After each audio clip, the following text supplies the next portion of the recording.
Hello and good evening. Thank you for joining for tonight's dark and scary cryptid horror stories. Let us know in the comments where you are listening from and if there is a cryptid you would like me to make a story on. Now for tonight's stories, I hope you enjoy. The Drought Below. Prologue: The Ape Real. The farmhouse had been abandoned since 1963, when the last of the Yoder family succumbed to the cancer cluster that no one wanted to investigate. It stood on the Kansas prairie like a rotten tooth, its windows shattered, its roof collapsed in 3 places, its interior a graveyard of Mennonite furniture and forgotten prayers. Lena Ortiz found the film reel in the root cellar, buried under a collapsed shelf of mason jars. The cellar had flooded during the last storm, but the reel was in a metal ammunition box, protected by layers of wax paper and paranoia. The label read, Albert and George, May 15, 1952, do not develop. She knew the names. Everyone in Inman, Kansas knew the names. Albert and George Yoder, ages 11 and 13, had disappeared on a fishing trip in 1952. Their bodies were never found. The official story was drowning, a terrible accident in the Big Sinkhole, the massive depression in the prairie that had swallowed a lake overnight in 1937. But the Yoder family had never believed the drowning story. And now, holding this reel, Lena understood why. "Guys," she called up the cellar stairs, "I found something." The team gathered in the farmhouse's only intact room, a kitchen with a table that might have been antique before the rot set in. Derek Chen set up his portable projector, a battery-powered unit designed for authentic urban exploration experiences. Marcus Webb held the reflector sheet. Jake Morrison, the host, the skeptic, the one who'd pitched this documentary as Myths and Monsters, debunking America's dumbest cryptids, leaned against the counter, already bored. "Probably just home movies," he said. "Family picnic, who cares?" "It says 1952, Lena said, "the year the Yoder boys disappeared." Jake straightened. "Then it's evidence." "Of what?" "Of whatever we're here to find." He grinned, that influencer smile that had gotten them 20,000 subscribers, or not find as the case may be. Derek threaded the film, his hands steady despite the decayed condition of the reel. "It's damaged," he said. "Water got in at some point. I'll do my best." The projector whirred to life. The image was grainy, black and white, shaky with the unsteady hands of an amateur cinematographer. 2 boys appeared, Albert and George, unmistakable from the newspaper photos. They stood on the edge of the Big Sinkhole, fishing poles in hand, dressed in the plain clothes of Mennonite children. The audio was degraded, but words were audible. "It's biting, George, it's really biting." The younger boy, Albert, reeling in his line. But it wasn't a fish. Something else had hooked itself, something massive pulling against him with terrible strength. "Help me, George, help me." The older boy grabbed the pole, both of them pulling, digging their heels into the mud. The line was thick, too thick for fishing line, more like rope, and taut as a bowstring. Then it snapped. Both boys fell backward and the camera swung wildly, catching glimpses of the sinkhole's surface. It wasn't empty. Something was rising. The last clear frame showed it, a segmented body, tire-thick, breaching the mud-brown water. No eyes visible, but there was a mouth, a vertical slit of a mouth, lined with teeth like knitting needles, arranged in concentric circles. The grin. The film burned in the projector, the image dissolving into smoke and chemical stench. Derek cursed, slapping at the machine, but the damage was done. The last 30 seconds existed only in memory. "Did you see?" Lena started. "I saw a fish," Jake said. "Big fish, musky maybe, sturgeon if we're being generous." "That wasn't a fish." "Then what was it?" Jake challenged. "A monster, a dragon. Come on, Lena. We're here to debunk, not buy into local superstitions." Marcus, who'd been silent, finally spoke. "It had teeth, Jake, rows of teeth, and it was smiling. It was a fish with its mouth open. Jake gathered his equipment, his movements brisk. Look, the Yoder boys drowned. Tragic, but it happens. Old man Yoder couldn't accept it, so he started rumors about monsters. The film shows two kids fighting a big fish, nothing more. Then why did he hide it? Lena asked. Why bury it in the cellar with a warning not to develop it? Because he was crazy. Because grief makes people crazy. Jake shouldered his pack. Come on, we need to set up camp before sunset. The big sinkhole awaits, and we've got 3 days to prove there's nothing living in it but mosquitoes and delusion. They filed out of the farmhouse, Lena carrying the ruined film reel, the ammunition box, and the growing certainty that they were about to make a terrible mistake. Chapter 1: The Documentary. The big sinkhole was a scar on the Kansas prairie, a mile-wide depression where a lake had once sparkled. In 1937, the lake had vanished overnight, not evaporated, not drained, but simply fallen, the ground beneath it collapsing into a cavern system no one knew existed. The resulting sinkhole was a quarter-mile deep in places, its sides steep and treacherous, its bottom filled with what remained of the lake. Over the decades, the water level had fluctuated, sometimes a pond, sometimes a marsh, sometimes cracked mud. Now, in the worst drought in Kansas history, it was a basin. The mud had dried to concrete hardness, split by fissures that dropped into darkness. The reeds had withered to brown husks. The fish, if any remained, were buried in the dry bed, mummified by sun and wind. Perfect, Jake said, standing on the rim. Look at this. It looks like the surface of Mars. It looks like a grave, Lena murmured. Cheerful, Jake set up his camera, a professional-grade Canon that had cost more than her car. Okay, here's the intro. We film me walking into the frame, gesturing dramatically at the wasteland behind me. I'll say something like, this is the big sinkhole, home of the legendary Sinkhole Sam, supposedly a massive serpent that lurks in the mud. Then I'll laugh and say, as if. You're mocking a legend that people believe in, Marcus said. Actual people who live here. I'm mocking stupidity. Jake checked his hair and the camera's flip screen. There's no Sinkhole Sam. There's no monster in the mud. There's just a geological phenomenon and a town desperate for tourism. Then why are we here? Because clicks pay the bills. Jake started recording. And because nothing gets views like a good debunking. The rest of the afternoon was set up. Derek erected their base camp on a flat shelf of limestone overlooking the sinkhole's deepest section. Marcus arranged his audio equipment, directional mics designed to capture everything from bird calls to anomalous sounds. Lena set up her own camera, a backup unit, because Jake had a tendency to accidentally delete footage that contradicted his narrative. By sunset, the sinkhole was transformed. The setting sun painted the cracked mud in shades of orange and red, making the dry basin look like a wound. Shadows pooled in the deeper fissures, black and bottomless. Good light for B-roll, Derek said, filming the landscape.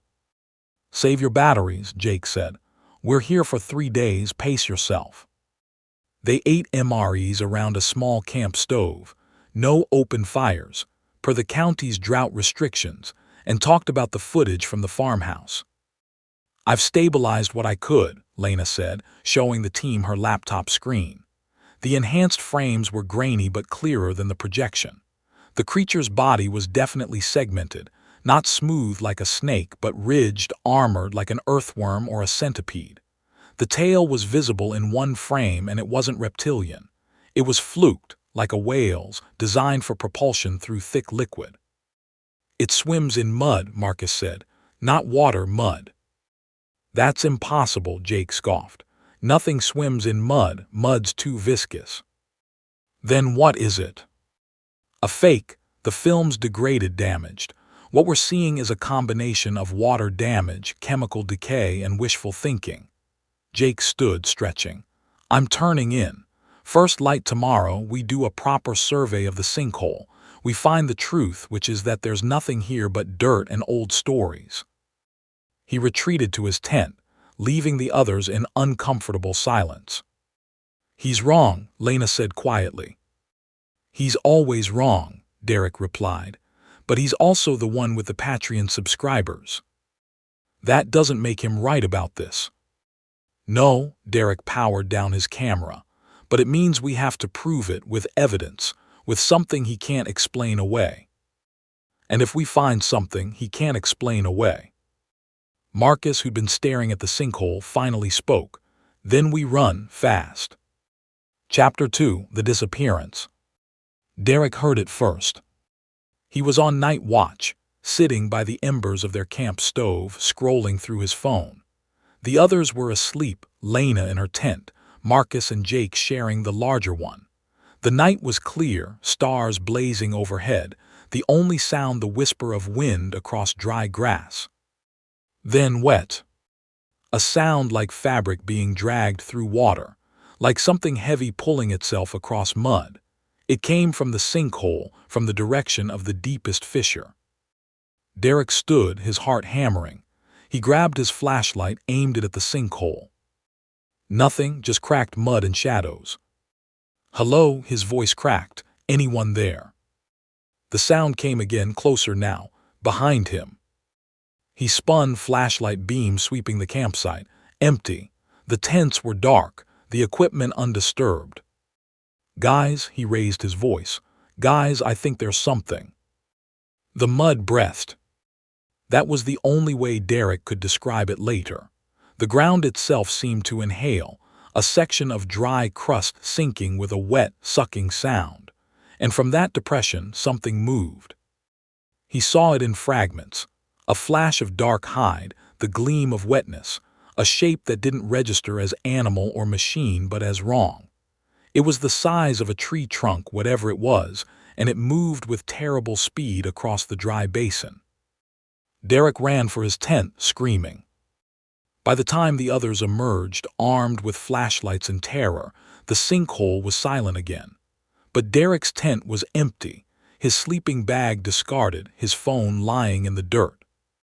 His flashlight was embedded in the cracked mud, lens shattered inward, as if something had crushed it from the front. Derek, Lena shouted into the darkness. Derek, answer me. Silence. They searched for hours, spreading out across the sinkhole with lights and voices. They found his trail easily enough, footprints leading toward the deepest fissure. But the trail ended abruptly at the edge of a patch of mud that looked fresh. This was dry yesterday, Marcus said, kneeling. I checked it myself. The mud was damp, not wet from rain, it hadn't rained in months, but wet from below, as if something had brought moisture up from deep underground. And in that mud, they found Derek's phone. Lena picked it up, her hands shaking. The screen was cracked but functional. The last video recorded was timestamped 2:47 a.m. She pressed play. The footage was dark, illuminated only by the phone's screen light. Derek was whispering, his breath ragged. I'm following it, I know I shouldn't, but I have to see. It's moving toward the fissure, the big one, the one that goes straight down. The camera swung, showing the sinkhole's surface, and there in the darkness something moved. Oh God, Derek whispered. Oh God, it's huge, it's looking at me. The camera dropped, lens facing up. In the frame, Derek's terrified face was visible for a moment. Then the ground shook, a sound like wet thunder, and the camera skidded across mud. The last image was of a mouth, a vertical slit of a mouth, opening wider than physics should allow, lined with those needle teeth from the 1952 film. The grin. Then static. He's gone, Jake said, his voice hollow. Something took him. We need to call the police, Lena said. And tell them what? That a monster ate our friend. They'll think we're insane. Jake ran his hands through his hair. We need to find him. He's probably injured, disoriented, wandering in the dark. You saw the video. I saw a man panic and drop his phone. But Jake's certainty was cracking. Look, we'll search at first light. We can't do anything in the dark, it's too dangerous. They retreated to the camp, huddled together in the largest tent, none of them sleeping. When dawn finally came, gray and cold, they emerged to find the sinkhole transformed. The fissure where Derek had disappeared was gone. Collapsed, filled in, the dry mud now smooth and unbroken, as if something had reached up from below and pulled the ground closed. "This is impossible," Jake whispered. "This is Sinkhole Sam," Marcus said. They found the body an hour later. Chapter 3: The Body. It was half buried in what had been dry mud the day before. Now, inexplicably, the ground was damp, the cracked earth softened to a consistency like wet concrete. Derek lay face down, arms outstretched, fingers dug into the mud as if he'd been trying to claw his way free. His clothes were soaked, not with water but with something thicker, something that smelled of rot and minerals. Lena turned him over and screamed. Derek's face was intact, eyes closed, mouth open in a silent gasp, but his body was wrong. His chest was caved in, ribs shattered inward as if from tremendous pressure. His skin was desiccated, gray and papery, as if all moisture had been extracted. "Dehydration," Jake said, his voice trembling. "He must have gotten trapped, couldn't reach water, died of exposure." "In 12 hours, Marcus knelt, examining the body without touching it. "And look at his ribs, something crushed him from the front. There are no predators here, no bears, no wolves. Something did this." Marcus pointed to Derek's neck. "Look, puncture marks, 2 of them symmetrical like fangs." Lena forced herself to look. The marks were there, small but distinct, right over the carotid artery. And the skin around them wasn't just desiccated, it was collapsed, as if something had drawn the moisture from inside. "It drank him," she whispered. "Whatever it was, it drank him." "That's insane." "Then explain it," she was shouting now, hysteria bubbling up. "Explain the mud, Jake. Explain how a dry sinkhole became wet overnight. Explain the video, the marks, the crushed ribs. Explain any of it." Jake had no answers. They wrapped Derek in a tarp and carried him to the ridge above the sinkhole, where cell service was strong enough to call 911. The dispatcher was skeptical, a body in the big sinkhole in this drought, but promised to send emergency services. They waited in silence, watching the sinkhole, waiting for something to emerge. "We need to leave," Marcus said finally. "Whatever did this, it's still down there." "We can't leave Derek," Lena said. "Derek's dead, we're not." Marcus stood, shouldering his pack. "I'm going back to the farmhouse. I'm getting in my car, and I'm driving until I'm in another state." "You can't just." "Watch me." He started walking, then stopped, turned back. "Lena, I saw it too in the video, that thing. It wasn't hunting randomly, it was waiting, watching. It knew Derek was coming." "How?" "I don't know, but I'm not waiting around to find out if it's hungry again." He looked at Jake. "You coming?" Jake looked at the tarp-wrapped body of his friend, then at the sinkhole, vast and patient, waiting. "The police are coming. We need to stay, give statements. And if that thing comes back while we're waiting." "It won't," but Jake didn't sound convinced.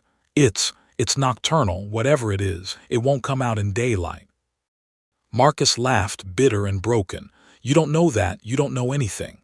He turned and walked away, not looking back. Lena watched him go, then turned to Jake. "He's right, we should leave. And abandon Derek, abandon our equipment, our documentary." "Derek is dead, Jake. Our documentary doesn't matter." She grabbed his arm, forcing him to look at her. "Something killed him. Something that's been living in that sinkhole for decades, maybe centuries, and it's still hungry. Then we kill it." Lena stared at him. "What?" "We kill it." Jake's eyes were bright, feverish. "We're 4 people with cameras, but we can get weapons, from the farmhouse, from town, and we hunt it down, whatever it is." "You're talking about hunting a monster." I'm talking about revenge. He pulled away from her grip. Derek was my friend. He believed in this project, in what we're doing. I'm not letting his death be for nothing. His death is already for nothing, Lena shouted. Because we're nothing to that thing. We're food, Jake, we're prey. The sound of approaching sirens cut through her words. In the distance, red and blue lights flashed against the dawn sky. We tell them the truth, Jake said quietly. We tell them everything, and then we finish this. But as the ambulance and sheriff's vehicles crested the ridge, Lena looked back at the sinkhole one last time. And in the morning light, she saw something that made her blood freeze. The mud was moving. Not just damp now, but wet, puddles forming in the lowest depressions. And in those puddles something rippled, something large, something watching. The drought was ending. And something was waking up. Chapter 4: The Archives. The Inman Public Library was a single room above the town's only grocery store, its shelves sagging under the weight of books no one had checked out since the Reagan administration. The local history section occupied 3 shelves in the back corner, sandwiched between outdated farming manuals and romance novels. Lena found what she was looking for in a box marked McPherson County Miscellany, a circumflex dusty files and faded newspapers that no one had organized since 1963. The Yoder boys, she said, spreading clippings across the table. Albert and George, reported missing May 15, 1952, last seen fishing at the big sinkhole. Jake sat across from her, his camera running. They'd given statements to the sheriff, told a carefully edited version of the truth. Who Derek had wandered off in the night. They'd found his body in the morning, cause unknown, pending autopsy. The sheriff had been skeptical but professional. Derek's body was on its way to Wichita for examination. Marcus hadn't returned. His car was gone from the farmhouse. His phone went straight to voicemail.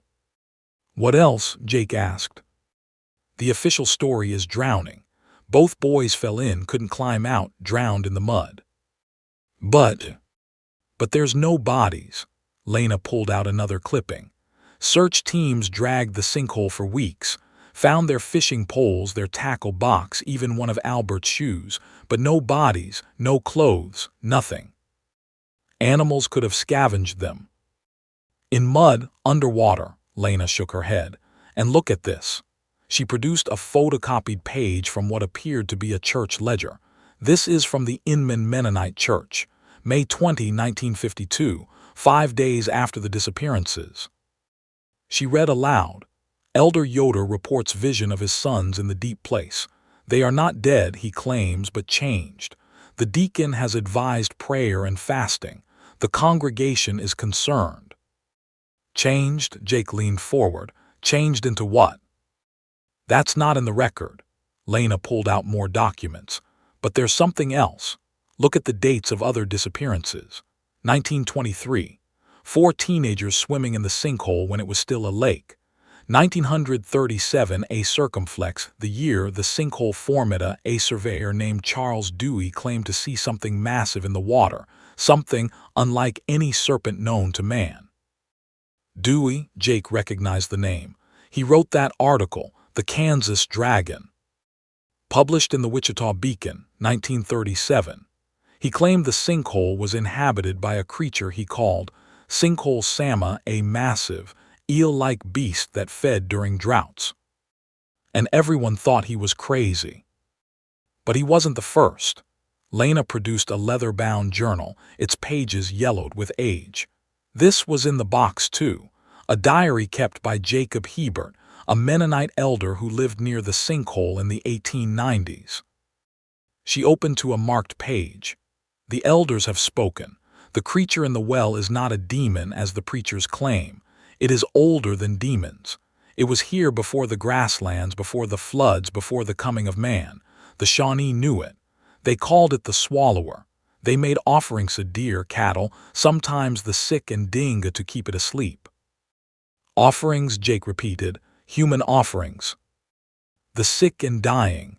Lena turned the page, but here's the important part. It does not starve, it hibernates. When the water is high, it sleeps. When the water is low, it wakes. The drought is not a curse, it is a summons.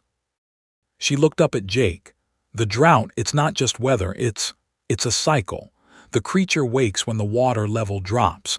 It feeds, then goes back to sleep when the water returns. Jake struggled for words. That's insane. It's biology or something like it. Lena pulled out her laptop, showing satellite images of the big sinkhole. Look at the historical water levels.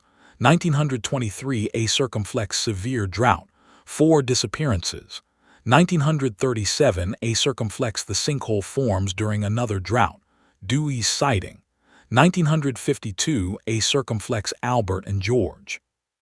And now, the worst drought in Kansas history. Lena pointed to the current satellite image. The sinkhole is drier than it's ever been. The water table has dropped to historic lows. And Sam is waking up. Sam woke up. Lena closed her laptop. Derek was the first, he won't be the last. They sat in silence, the weight of the evidence pressing down on them. So what do? Jake finally asked. We find out how to put it back to sleep. Lena gathered her materials, or we get as far away from here as possible. Marcus ran. Marcus was smart. Jake stood, his camera still recording. I'm not running. I'm not letting Derek's death be for nothing. If there's a way to stop this thing, to kill it, we find it. And if we can't? Jake's expression hardened. Then we document it, we prove it exists, and we make sure the world knows that something killed our friend. Chapter 5. The Grin in the Dark. They returned to the sinkhole at sunset, armed with more than cameras. Jake had bought a shotgun from a farmer who didn't ask questions, loaded with slugs he claimed could stop a charging bull. Lena had her own weapon, a hunting knife she'd found in the farmhouse, its blade pitted with rust but still sharp. They weren't hunters.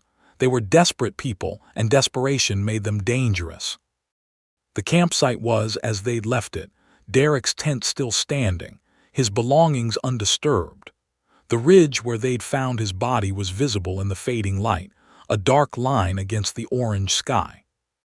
We need to film everything, Jake said, setting up a camera on a tripod.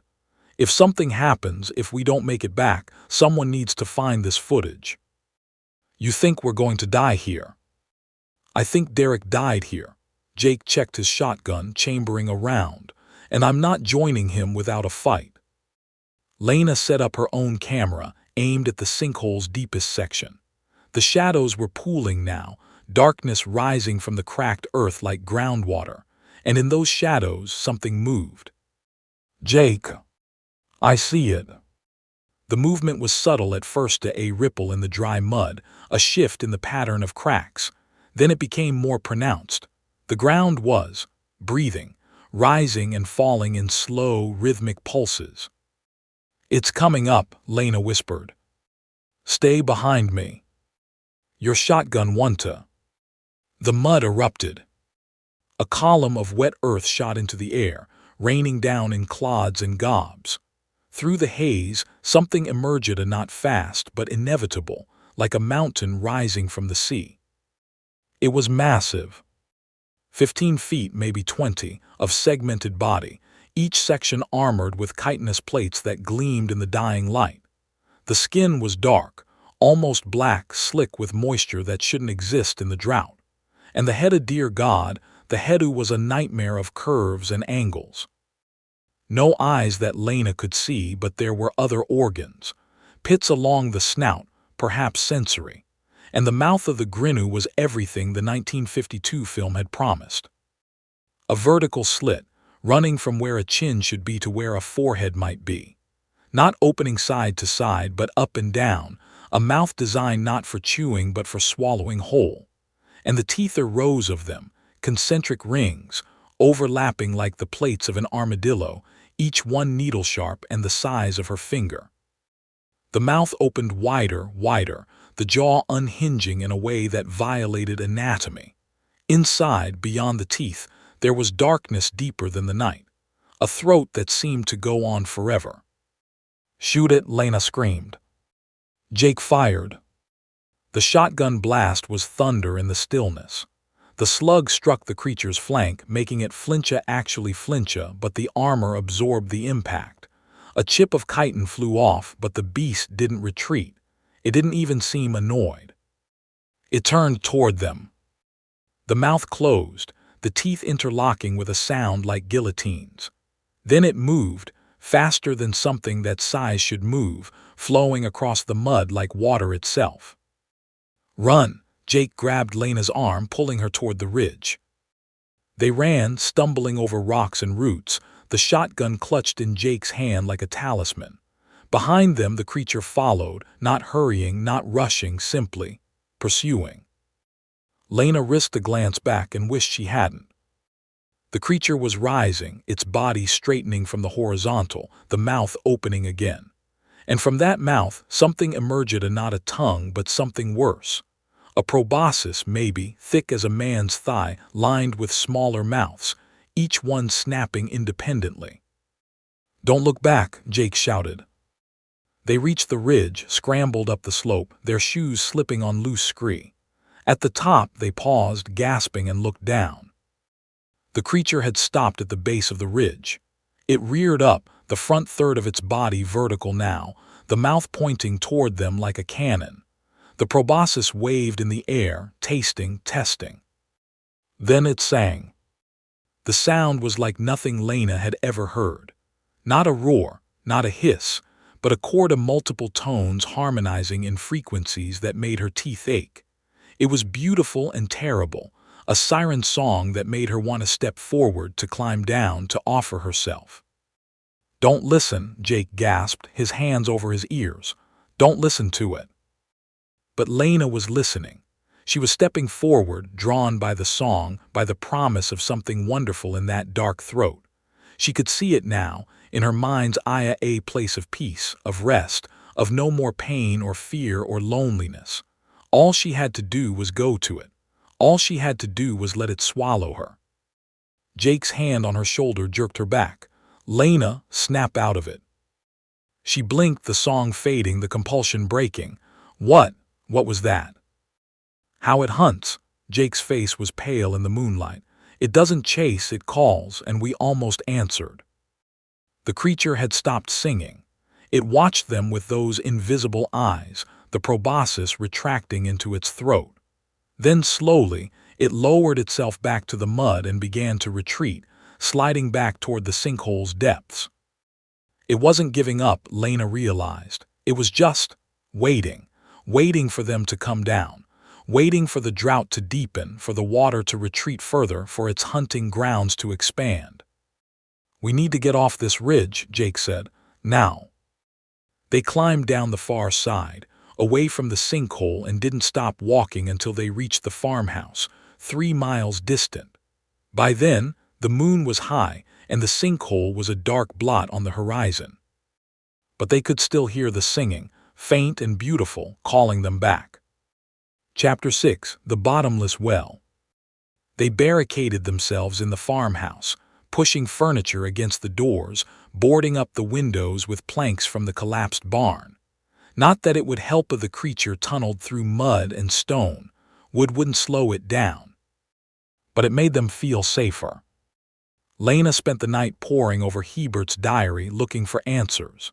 Jake sat by the window, shotgun across his knees, watching the sinkhole in the distance. "There has to be a way to stop it," she muttered. "Something the Mennonites knew, some weakness." "Water," Jake said, not turning from the window. "What?" "The diary said it sleeps when the water is high, it wakes when the water is low." He finally looked at her. "So we need to flood the sinkhole. It's a mile wide and a quarter-mile deep. We'd need a dam, pumps." "Or rain." Jake stood, pacing. "The forecast says storms are coming, heavy ones. If we can keep it at bay until the rain fills the sinkhole, it might go back to sleep. And if the rain doesn't come, then we buy time." He stopped at the window, staring out at the dark. "Lena, I saw something when it was chasing us, something I didn't mention." What? The tail, when it was rearing up, I could see the end of it. He turned to her, his face unreadable in the darkness. It wasn't just a tail, it was connected to something. Connected how? There was movement in the mud, deeper in the sinkhole, like other shapes, smaller ones. He sat down heavily. I think there are more of them. I think the big one is just the one that came up, but there are others, deeper down. Lena thought of the diary, the swallower, singular but always plural, the creature that was many. We need to know what we're dealing with, she said. We need to see what's down there. How? The sinkhole's dry. Not completely dry. Lena pulled up the satellite images on her phone. There's still water at the bottom, in the deepest section, the place where the Yoder boys were fishing. You're not thinking, We need to see, Jake. We need to know if there are more. We need to understand what we're fighting. She stood, grabbing her pack. I'm going back. In the dark, are you insane? I'm going, you can come or stay. Jake stared at her, then at the shotgun, then at the window. We both go, and if that thing shows up, we run. No heroics. Agreed. They moved through the darkness like ghosts, following the path they'd taken hours before. The sinkhole was visible from a mile away, a black emptiness against the star-scattered sky. But as they approached, Lena realized something was wrong. The sinkhole was glowing. Not with light exactly, but with bioluminescence. Patches of faint blue-green radiance in the mud, marking trails, marking boundaries. And in the deepest section, the source of the glow, a pool of water that hadn't been there yesterday. It's filling, Jake whispered. The drought is ending. But it wasn't filling from rain. Lena could see that now. The water was emerging from below, welling up from cracks in the earth, rising like blood from a wound. And in that water, things moved. Not the big one. Smaller shapes, serpentines, circling in the pool like sharks scenting blood. They were pale compared to the adult, almost translucent, their internal organs faintly visible. Their mouths were smaller versions of the parents of vertical slits, needle teeth, already snapping at the water. Offspring, Lena breathed. It's breeding. Or they've always been there. Jake raised his camera, filming despite his fear. Underground, in the water table, waiting for the drought to concentrate them in the sinkhole. The juveniles were feeding. As they watched, one of the pale shapes rose to the surface, something struggling in its mouth. A frog maybe, or a fish that had survived in the deep aquifers. The juvenile tossed its head, the prey disappearing down that vertical throat. They're practicing, Lena realized, learning to hunt. And when they're ready. She didn't answer. She was watching the water level, which was still rising. The pool was expanding, spreading into the dry mud, creating channels and streams that hadn't existed in decades. The drought isn't ending naturally, she said slowly. It's being ended. What? The creature, the big one, it's pumping water up from below. She pointed to the patterns in the mud, the channels forming. Look, it's irrigation, it's farming. The realization hit them both at the same time. Derek, Jake said. The drought. His body was desiccated, like all the moisture was drained out of him. The creature didn't just kill him, it harvested him, took his water and used it to feed the young. Lena backed away from the ridge. Jake, this isn't just a predator, it's a farmer. It manages the drought. It brings up water when it needs to, dries things out when it needs to hunt. It controls the weather. It controls the water. Lena was walking faster now, pulling Jake with her. The Mennonites weren't wrong. The Shawnee weren't wrong. This thing has been here for thousands of years, managing the land, managing the water. And managing us. They ran. Behind them, the singing started again, not from the adult, but from the juveniles. Dozens of voices harmonizing in the night, a chorus of hunger and promise. The water was rising. And the swallower was teaching its children to sing. Chapter 7, The Last Dive. They spent the next day in the farmhouse, barricaded and terrified, watching the sinkhole transform. The water continued to rise, not from rain but from below, fed by aquifers the creature seemed to control. By noon, the dry mud was marsh. By evening, it was a shallow lake. The juveniles were everywhere, pale shapes just beneath the surface, their bioluminescence painting the water in shades of green and blue. The adult had not appeared again, but Lena knew it was there, waiting, watching.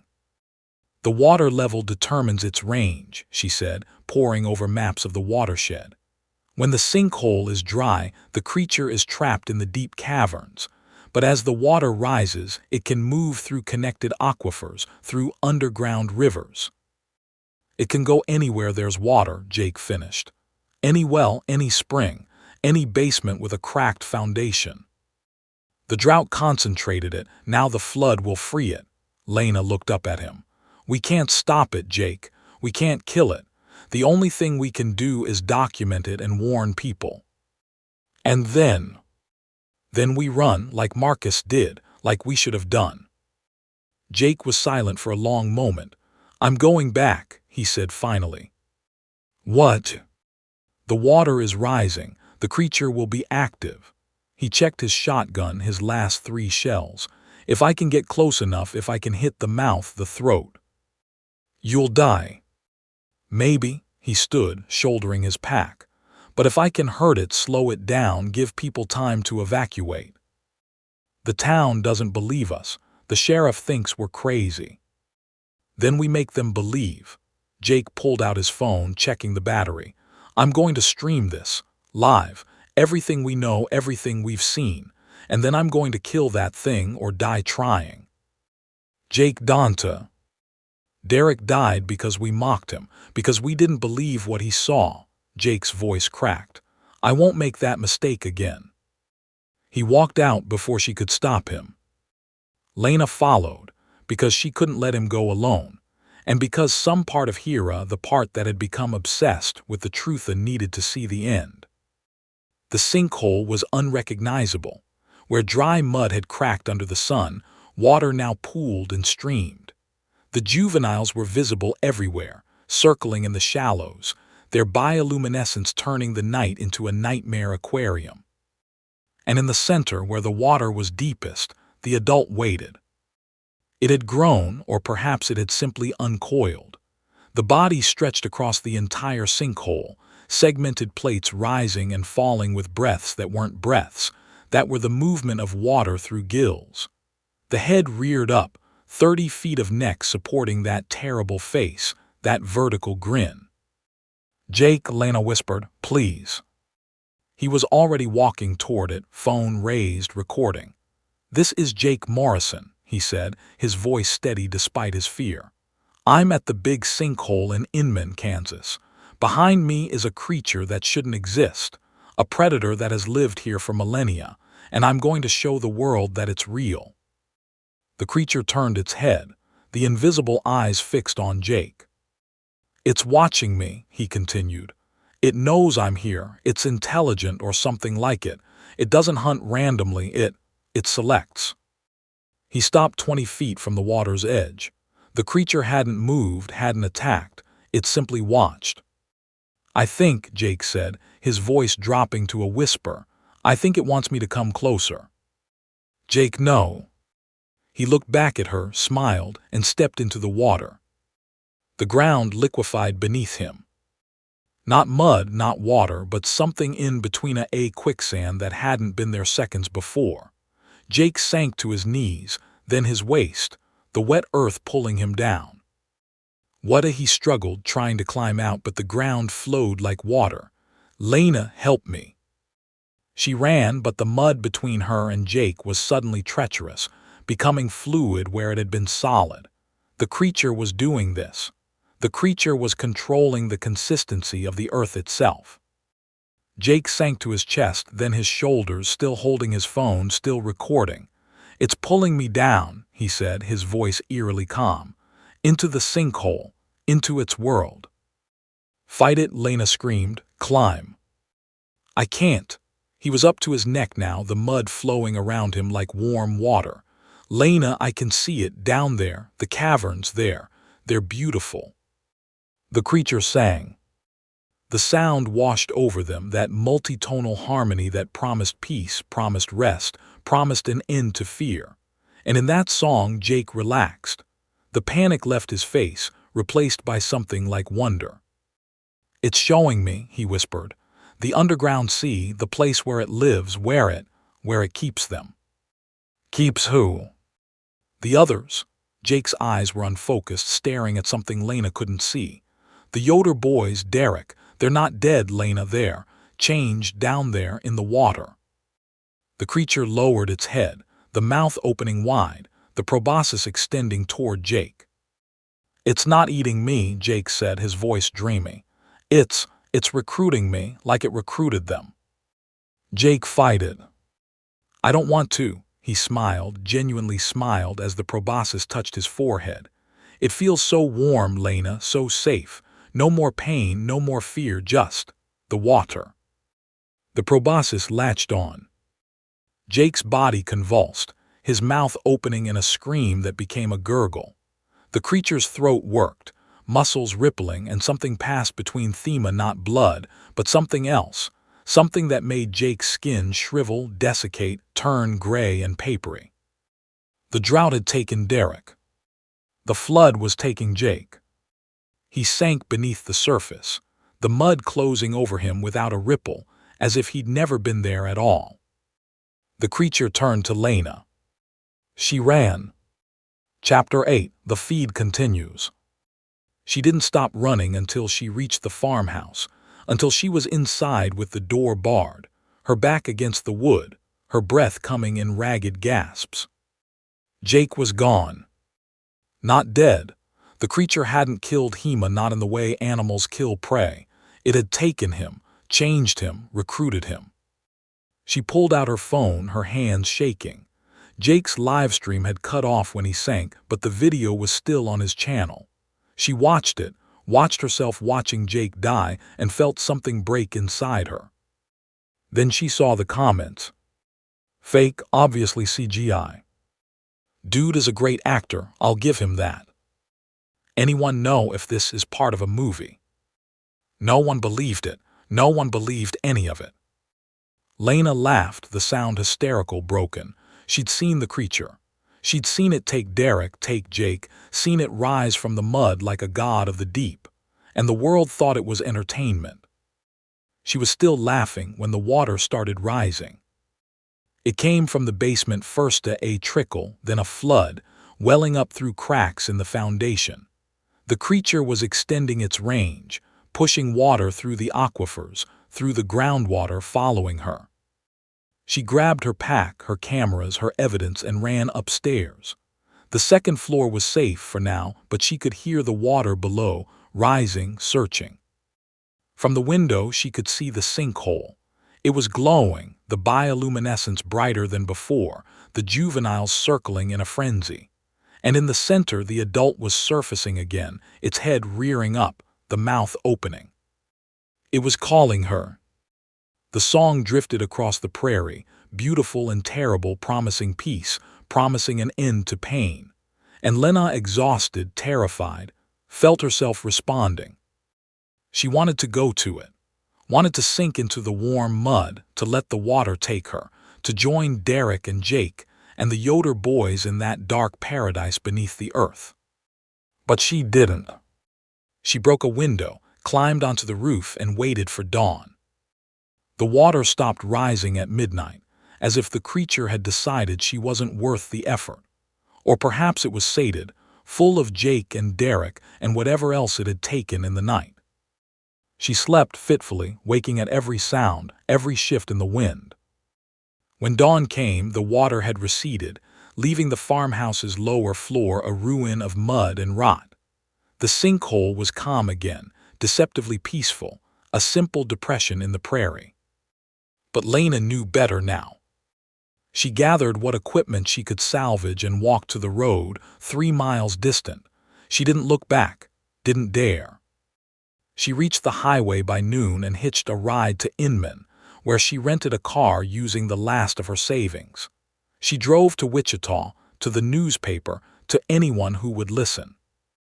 No one did. The video was debunked by experts who had never been to the sinkhole. The disappearances were attributed to a cult operating in the area. Jake and Derek and the others, all victims of mass hysteria and suicide. The big sinkhole was fenced off, declared a hazard zone, forgotten. Lena tried for a year to get someone to listen. She wrote articles, gave interviews, posted online. She was called crazy, a conspiracy theorist, a grief-stricken survivor inventing monsters to cope with tragedy. She stopped trying when the rains came. It was a storm like no one had seen in Kansas, a deluge that lasted 3 days and filled the sinkhole to overflowing. The floodwaters spread across the prairie, following old channels, filling dry wells, reviving dead streams. And in the news footage, Lena saw what she'd been waiting for. In the floodwaters near Inman, something moved. Something large, something serpentine, following the water as it spread across the state. The creature wasn't confined to the sinkhole anymore. The flood had freed it. Lena watched the footage frame by frame, saw the shape in the water, saw the vertical grin break the surface for just a moment, and knew. It was traveling now. Epilogue: the rain. 1 year later. Lena stood on a hill overlooking the big sinkhole, which was full again, a lake where a desert had been. The fence was still there, rusted and sagging, ignored by everyone. She had a boat, a small fishing boat, the kind the Yoder boys might have used, and she had a plan. The creature controlled water, drained it during droughts, released it during floods. It moved through the groundwater, through the aquifers, through any place where moisture gathered. But it needed to surface to hunt, needed the water to be at the right level, the right consistency to feed. Lena was going to force it to surface. She loaded the boat with explosives of fertilizer and diesel, the kind of bomb any farm boy could make ya, and rowed to the center of the sinkhole. The water was black, reflecting the overcast sky, hiding whatever lurked below. "I know you're there," she said, her voice carrying across the stillness. "I know you can hear me." The water rippled. "You took my friends. You took the Yoder boys. You took everyone who ever came here, anyone who ever saw you." The ripples spread, concentric, as if something massive was rising from below. "I'm not here to negotiate. I'm not here to join you." She lit the fuse. "I'm here to end you." The explosion was thunder. The blast tore through the water, sending a column of mud and steam into the air. The shockwave radiated outward, disturbing the lake's surface, reaching down to the caverns below. For a moment, nothing. Then the screaming started. It wasn't the creature's song, not the beautiful harmony that called prey to their doom. This was pain, pure and animal, a sound like tearing metal, like the death of the world. The water churned. Something breached the surfacia, not the adult, but a juvenile, its pale body writhing, mouth gaping, dying. Another followed, then another, the young ones surfacing to die in agony, their systems shattered by the concussion. Lena rode backward, watching the carnage, knowing it wasn't enough. Then the adult rose. It was damaged. She could see that immediately. Parts of its segmented body were blackened, cracked, leaking fluid that wasn't blood.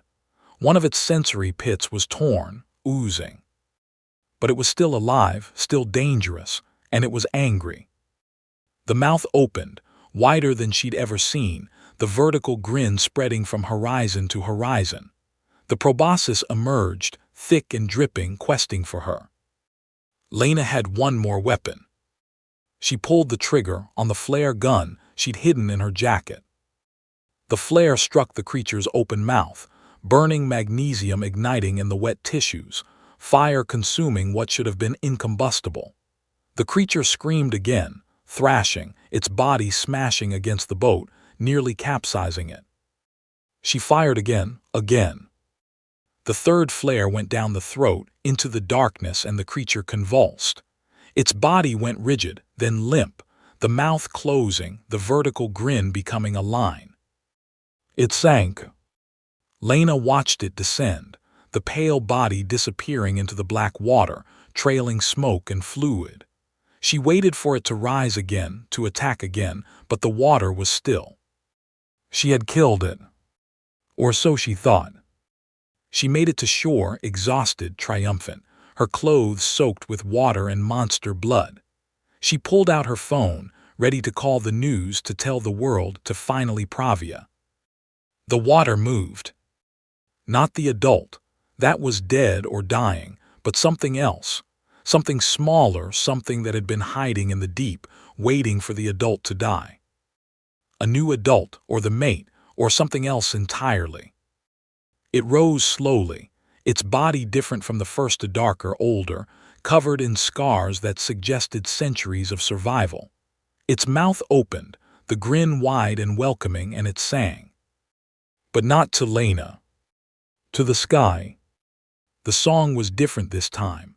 Not a call to pray, but a call to weather. To the clouds, to the atmosphere, to the water cycle itself. And the sky responded. The storm that had been building for days broke, rain falling in sheets, turning the prairie into marsh, the marsh into flood.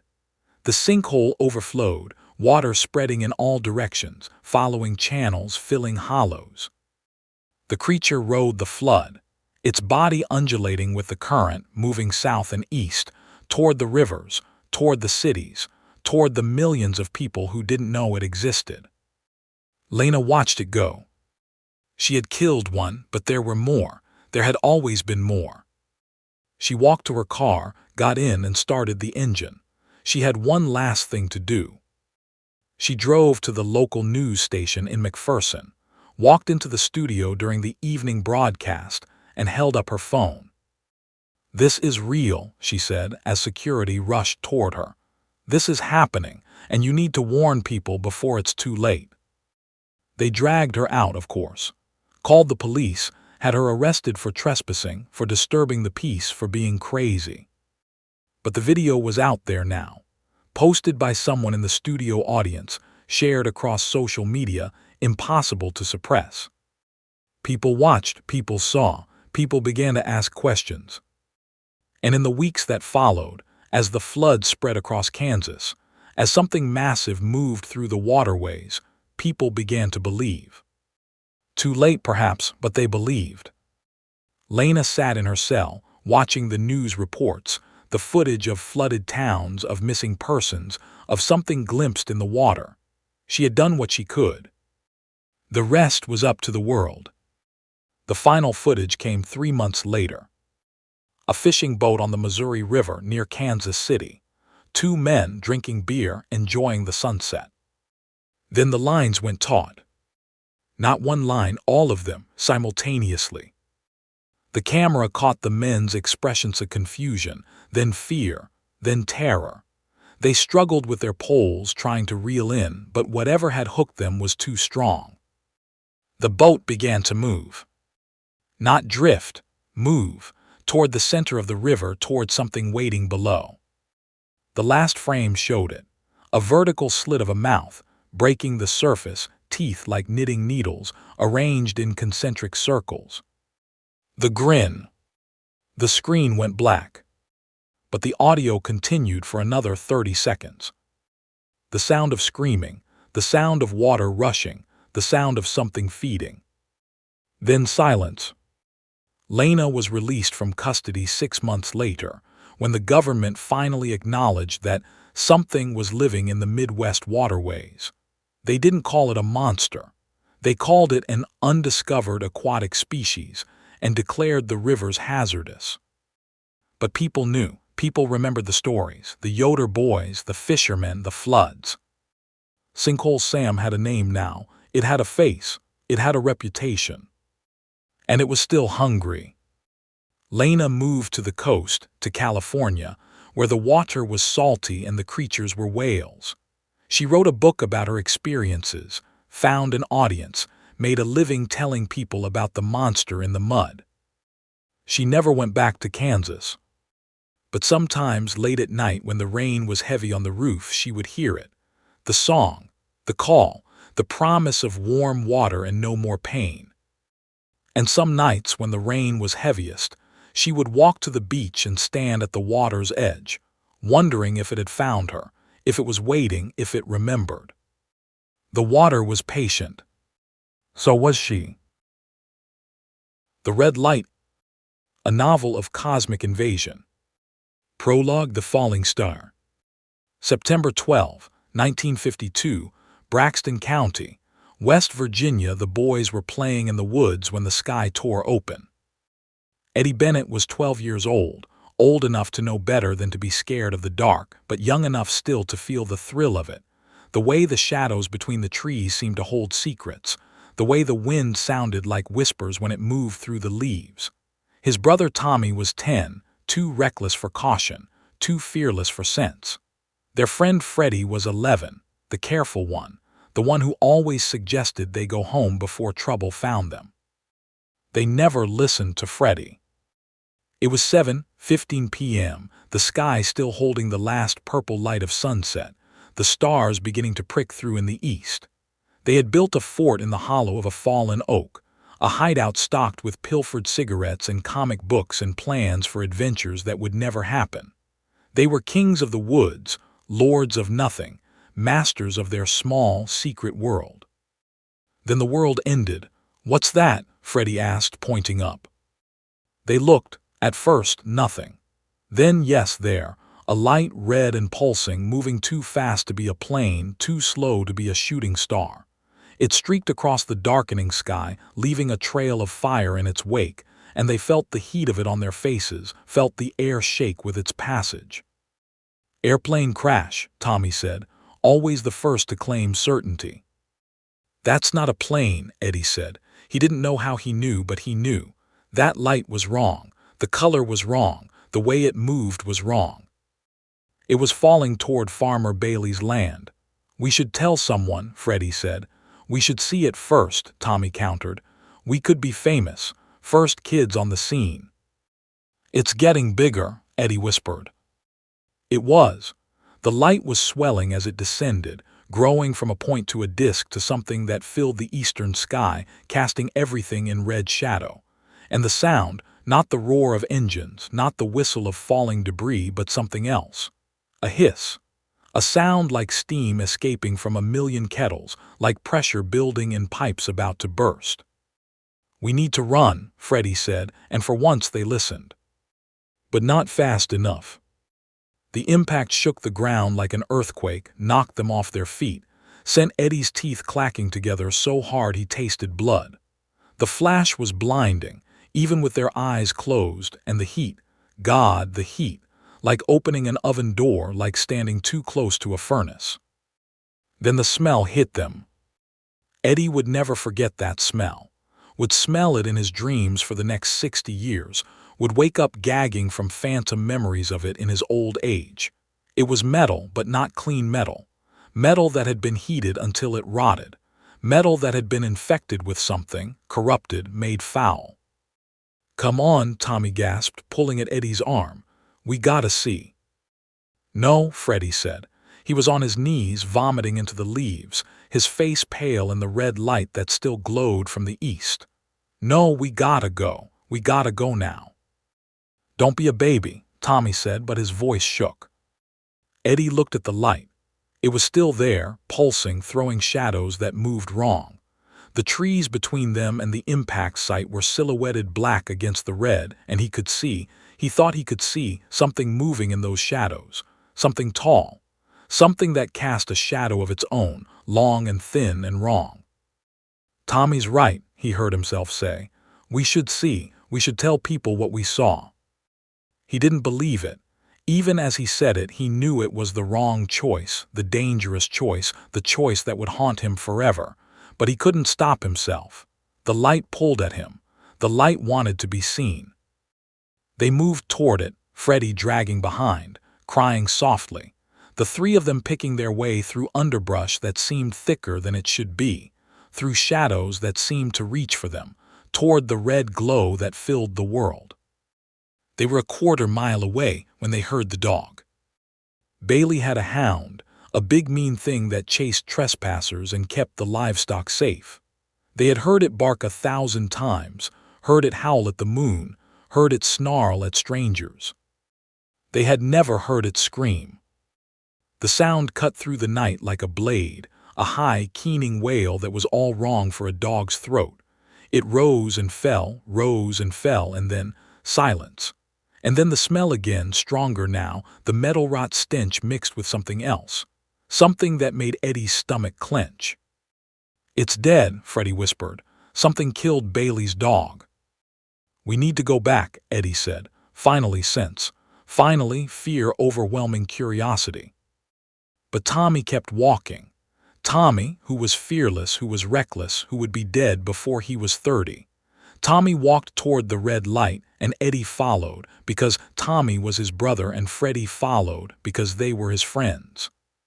They found the clearing. Farmer Bailey's east pasture, where the land rose in a gentle hill before falling away toward the creek. The hilltop was scorched black, the grass burned away, the soil turned to glass in places. And at the center, "Holy Mother of God," Tommy breathed. It was the size of a car, maybe, or a small truck. A sphere, or near enough, irregular, covered in protrusions that might have been pipes or vents or something else entirely. It pulsed with red light, not reflecting but generating, the glow coming from within, from deep in the thing's core. And it was making a sound. That hissing again, but rhythmic now, almost like breathing. In and out, in and out. The smell poured from it in waves, and with each wave, Eddie felt something happen to his head, felt something press against his thoughts. "It's hot," Freddie said, and he was right. The air around the thing was hot, shimmering, the heat making the red light dance and waver. "It's a UFO," Tommy said. "A real flying saucer. We're gonna be famous." "It's not a saucer," Eddie said. "Look at it, it's not anything." And it wasn't. Now that he stared at it, really looked, he couldn't tell what shape it was. It seemed to shift, to change, to be spherical one moment and boxy the next, and something with too many angles the moment after that. The red light made it hard to see, hard to focus, and his eyes kept sliding away from the details, refusing to process what they were seeing. "We need to tell someone," Freddie said again, but he didn't move. None of them moved. They watched the thing pulse. They watched it breathe. They watched the shadows around it move, shift, gather, and then they saw the other shape. It came from behind the sphere or from within it. Eddie couldn't tell, couldn't track its movement. One moment there was just the red glow and the hissing and the smell, and the next moment there was something else. Something standing, something tall. 10 feet at least, maybe more. The proportions were wrong, making it hard to judge. The legs were too long, or the body was too short, or the head was. The head was a spade, a shovel shape, pointed at the top, flaring at the bottom, covered in something that reflected the red light like armor. There were no features Eddie could see, no eyes or mouth or nose, just the shape and the shine and the way it moved. Because it was moving, toward them. Gliding across the scorched ground with a speed that was impossible, that covered the distance between them in seconds, that brought it close enough to touch. "Run," Eddie tried to say, but his voice wouldn't work. His legs wouldn't work. He was frozen, staring up at the thing, feeling the heat roll off it like a physical force, feeling his eyes burn, his skin prickle. It stopped, 5 feet away. Close enough that he could smell it over the metal rot stench of the sphere, a smell like ozone and sulfur and something organic, something that had been alive and was now. Now what? The spade had tilted. The hissing grew louder, became almost words, almost speech. Eddie felt pressure in his mind again, felt something probing, testing, tasting. Then Freddie screamed. The sound broke the spell. Eddie grabbed Tommy's arm, grabbed Freddie's shirt, pulled them backward, away from the thing, away from the light, away from the hissing that was now loud enough to hurt. They stumbled, fell, scrambled up, ran. They didn't look back. Not once. Not until they were in the trees, in the shadows, in the safety of the woods they knew. But when they did look back, when they stopped gasping and turned to see if they were followed, the clearing was empty. The sphere was gone. The creature was gone. The scorched hilltop remained, and Bailey's dead dog. They found it on the way out, eyes open, mouth open, fur singed, not a mark on it but dead as stone. But the thing that had killed it, the thing that had fallen from the sky, was gone. "We need to tell," Tommy said, finally shaken, finally scared. "No," Eddie said, "we need to forget." But they couldn't forget, none of them could. And in the weeks that followed, when the others came, the sheriff, the reporter, the men from the government, they told their story, or versions of it. The story changed each time they told it, the details shifting, the memories unreliable. But one thing stayed constant: the red light, the thing with the spade head, and the hissing. Always the hissing. Chapter 1: The Gathering. Catherine Marsh had been a reporter for 8 years, covering fires and floods and petty crimes, waiting for the story that would make her name. She was 32 years old, divorced, childless by choice, and possessed of an ambition that her editors found admirable in theory and exhausting in practice. When the boys stumbled into her office at 9 p.m. on September 12, 1952, she knew.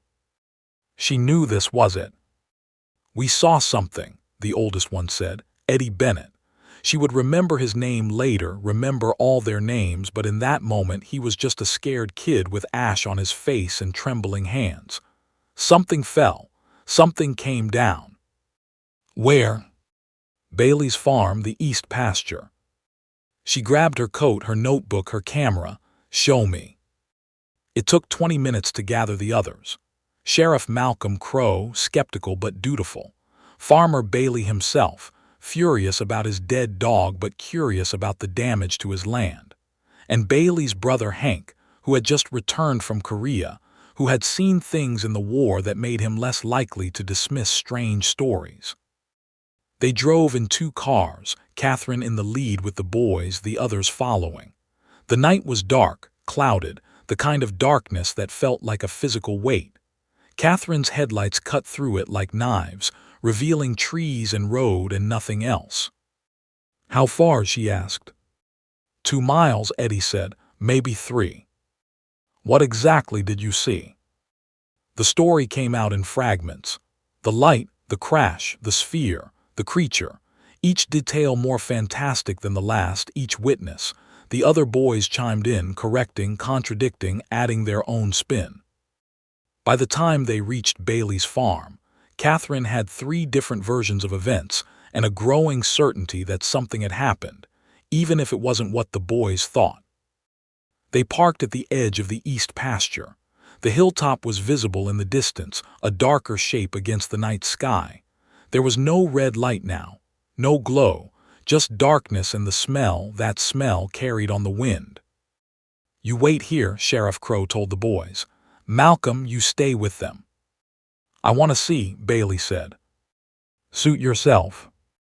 Catherine shouldered her camera. "I'm coming." Crowe looked at her, looked at the hill, shrugged. "Suit yourself." The 4 of them started walking.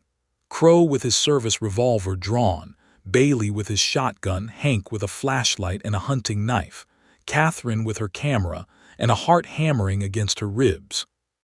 The smell grew stronger as they climbed. Metal and rot and something else, something that made Catherine's eyes water and her stomach churn.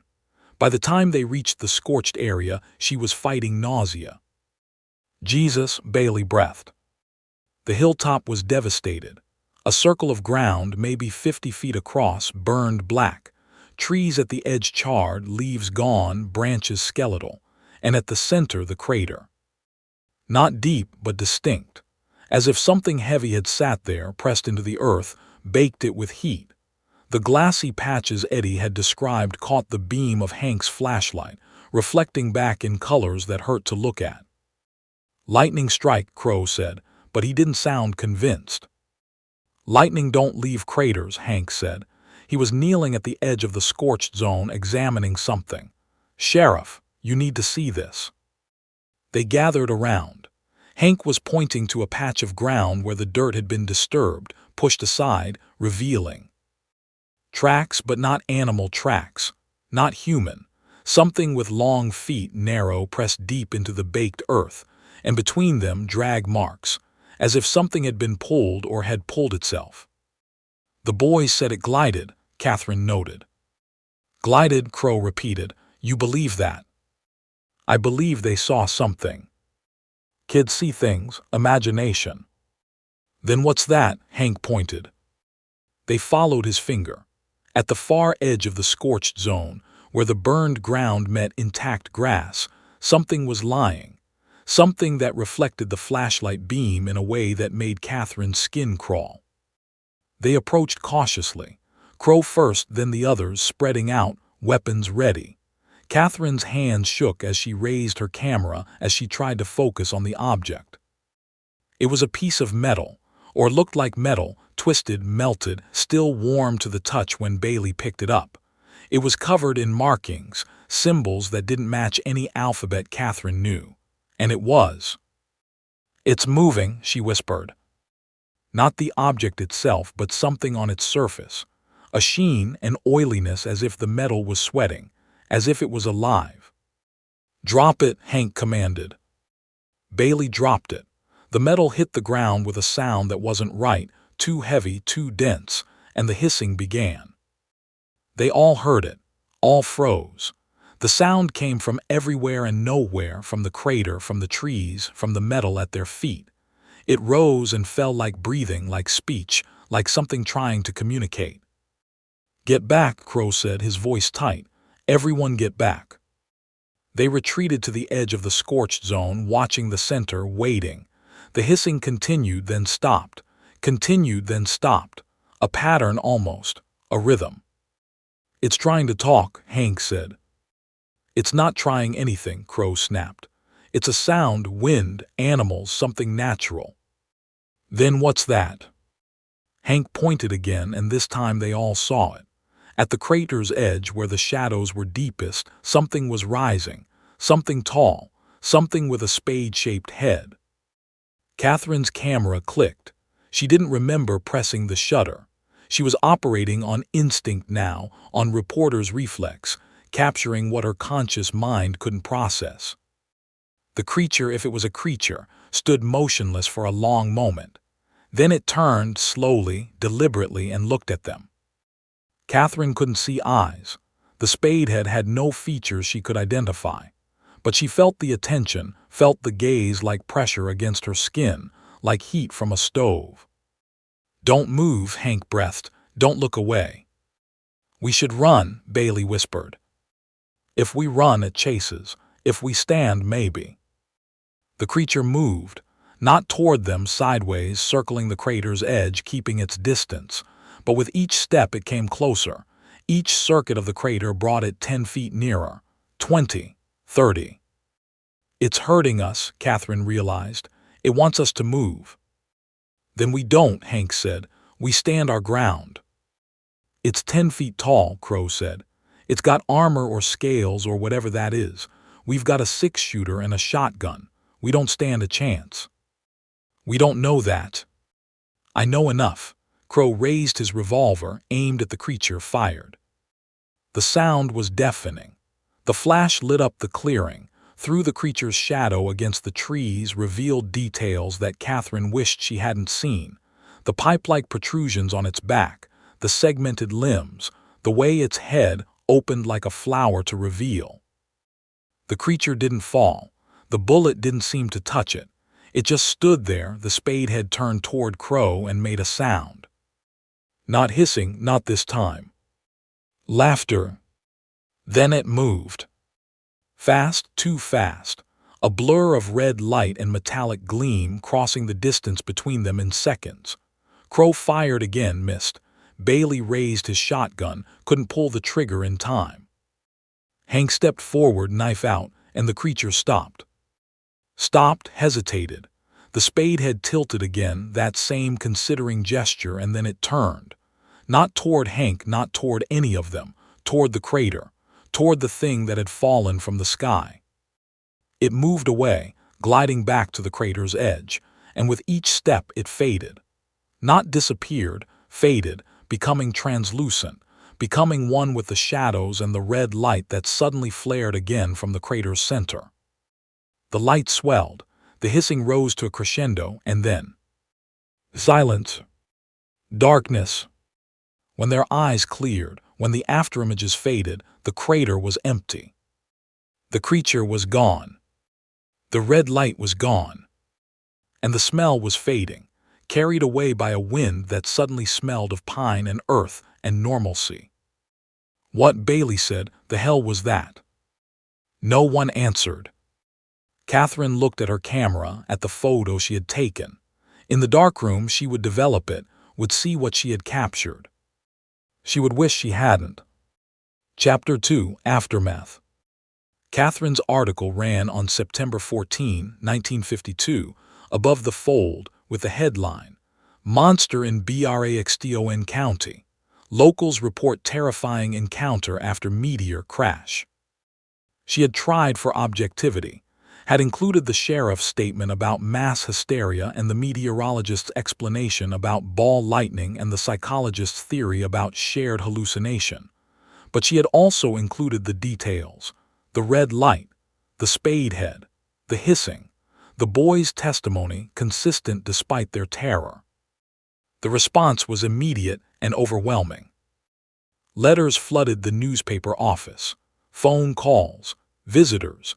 Everyone had a theory. Everyone had seen something or knew someone who had or had a cousin in another state who had experienced something similar. The Braxton County Monster, they called it. The Flatwoods Monster, after the town nearest to the Bailey farm. Catherine became famous, notorious. Her editor promoted her, then transferred her to the city desk, then suggested she take a leave of absence when the pressure became too much. She spent her days giving interviews, her nights being interviewed, her weekends drinking whiskey and trying to forget the pressure of that gaze, the weight of that attention. Sheriff Crow resigned in October. Personal reasons, the press release said.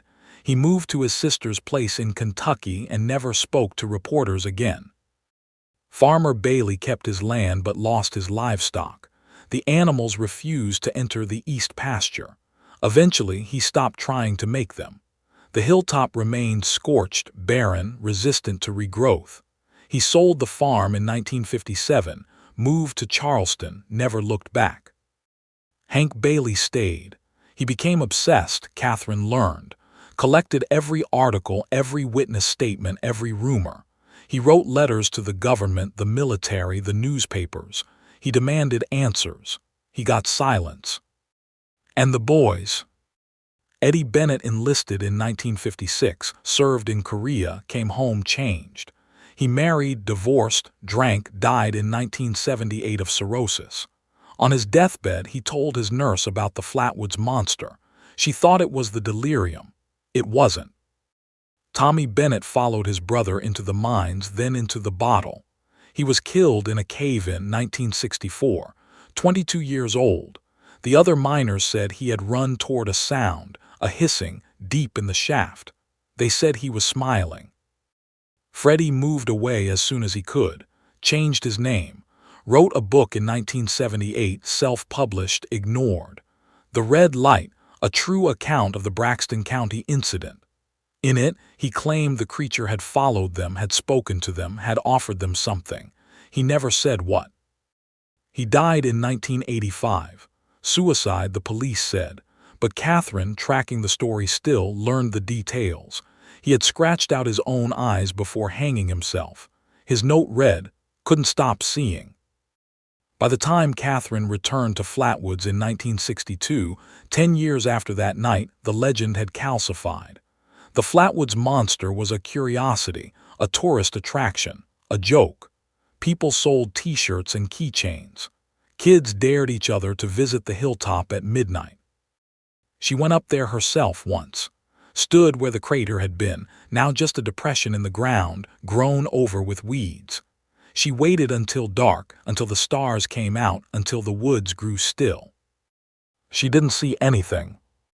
But she heard it, Far away in the direction of Frampton, a hiss like steam escaping, like something breathing, like laughter. She drove back to Charleston that night, never returned to Braxton County. But she kept the clipping, the original article, and she kept the photograph. The one that showed, in the flash of Crow's gun, what the creature really looked like beneath the armor. Not a spade head, not a mask. A face. Human almost, twisted, suffering, mouth open in a scream that had lasted for years. The face of the thing inside the suit, inside the armor, inside the monster. The face of whatever had been trapped in there, transformed, made into something else. She kept the photograph in a locked drawer until she died in 1999, never showed it to anyone, never explained what it meant. But in her will she left instructions. The photograph was to be delivered to Hank Bailey, still alive, still in Flatwoods, still asking questions. He received it on October 12, 1999. He understood what it meant. He started digging. Chapter 3: The Investigation. Hank Bailey was 74 years old when he received Catherine Marsh's photograph. He had spent 47 years chasing the truth about what had happened on his brother's farm, and in all that time, he had learned very little. He knew the creature was real, knew it wasn't a meteor, wasn't ball lightning, wasn't mass hysteria. He knew it had hurt people, killed people, changed people in ways that didn't show up on medical charts. But he didn't know what it was, where it came from, what it wanted. The photograph changed everything. He had it enlarged, studied every detail, the face beneath the armor, the suffering in its eyes, the way its mouth opened in a scream that never ended. It's not a suit, he realized. It's a cage. The armor, the pipes, the spade head, it's all containment, keeping something inside, something that wants out. He thought about the sphere, the red light, the way the creature had moved toward it, been drawn to it, almost called by it. The light is the key. The light is a beacon, a door, something that opens a way. He spent the next 3 years researching, not just the Flatwoods incident but similar events, UFO sightings, strange creature reports, unexplained disappearances. He found patterns, connections, threads that led from West Virginia to California from 1952 to 2002. The pattern was clear. Every few years the red light appeared. Every time it appeared, the creature followed. And every time the creature appeared, people died, or disappeared, or changed. He found the couple from Frampton, George and Eleanor Whitmore, 1955. 3 years after Flatwoods, on the same date, September 12, their car died on Route 4. George was killed by something that wore the lower half of the Flatwoods Monster's armor but had a different upper body, scales, teeth, green eyes. Eleanor survived, barely. She spent the next 50 years in psychiatric hospitals, screaming about the metal men and the red light that eats souls. Hank visited her in 2002. She was 85, frail, barely aware of her surroundings. But when he mentioned the red light, she screamed. A sound that filled the ward, that brought nurses running. "It's under the skin," she shrieked, grabbing his arm with surprising strength. "It's in the blood, you can't get it out, you can never get it out." "What's under the skin, Mrs. Whitmore?" "The light, the red light. It gets inside you, changes you, makes you into. She collapsed. The nurses sedated her. Hank was asked to leave. He never saw her again. She died that night. Heart failure, the doctors said, but Hank knew. She had been holding on for something, waiting to pass on a warning, and once she had delivered it, once someone knew, she could let go. Chapter 4: The Truth. Hank Bailey died on September 12, 2002, exactly 50 years after the light fell from the sky. He was found in his cabin, slumped over his desk, surrounded by papers and photographs and evidence of a lifetime's obsession. His eyes were gone, not removed, liquefied according to the coroner, melted in their sockets, leaving empty holes that wept clear fluid. On the desk in front of where he had died was a sketch, the last thing he had drawn, apparently in a hurry with shaking hands. It was the Flatwoods Monster, but without the armor, without the spade head, the true form beneath the suit. And it was looking at the viewer, directly, intensely, with eyes that burned green instead of orange. The sketch was smiling. Catherine Marsh's photograph was found in his hand, clutched so tightly it had bent and torn. His fingers had left bloodstains on the surface. Blood and something else, a clear, oily substance that the coroner couldn't identify. The official ruling was natural causes. The unofficial whisper was died of fright. But the truth, Hank had learned in his final days, was worse. The truth was that the creature had found him, had come to his cabin, had stood outside his window, had shown him what it really was. Not an alien, not a monster, something else. Something that wore bodies like suits. Something that had been wearing George Whitmore since 1955. Something that had offered Hank the same deal: join us, become us, live forever in the red light. He had refused. But in refusing he had seen, really seen, the true face of the thing that had fallen from the sky in 1952, the thing that had been waiting, learning, growing. The thing that was ready now to stop hiding. Hank's last note scrawled on the back of the sketch: "It's not from space, it's from below.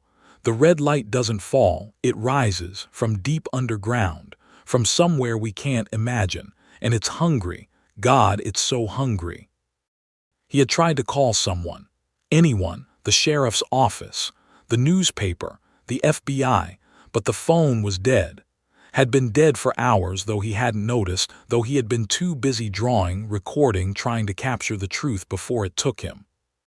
The thing came through the window at 7:15 p.m. The same time the light had fallen, 50 years ago. It didn't kill him, that would have been mercy. It showed him everything.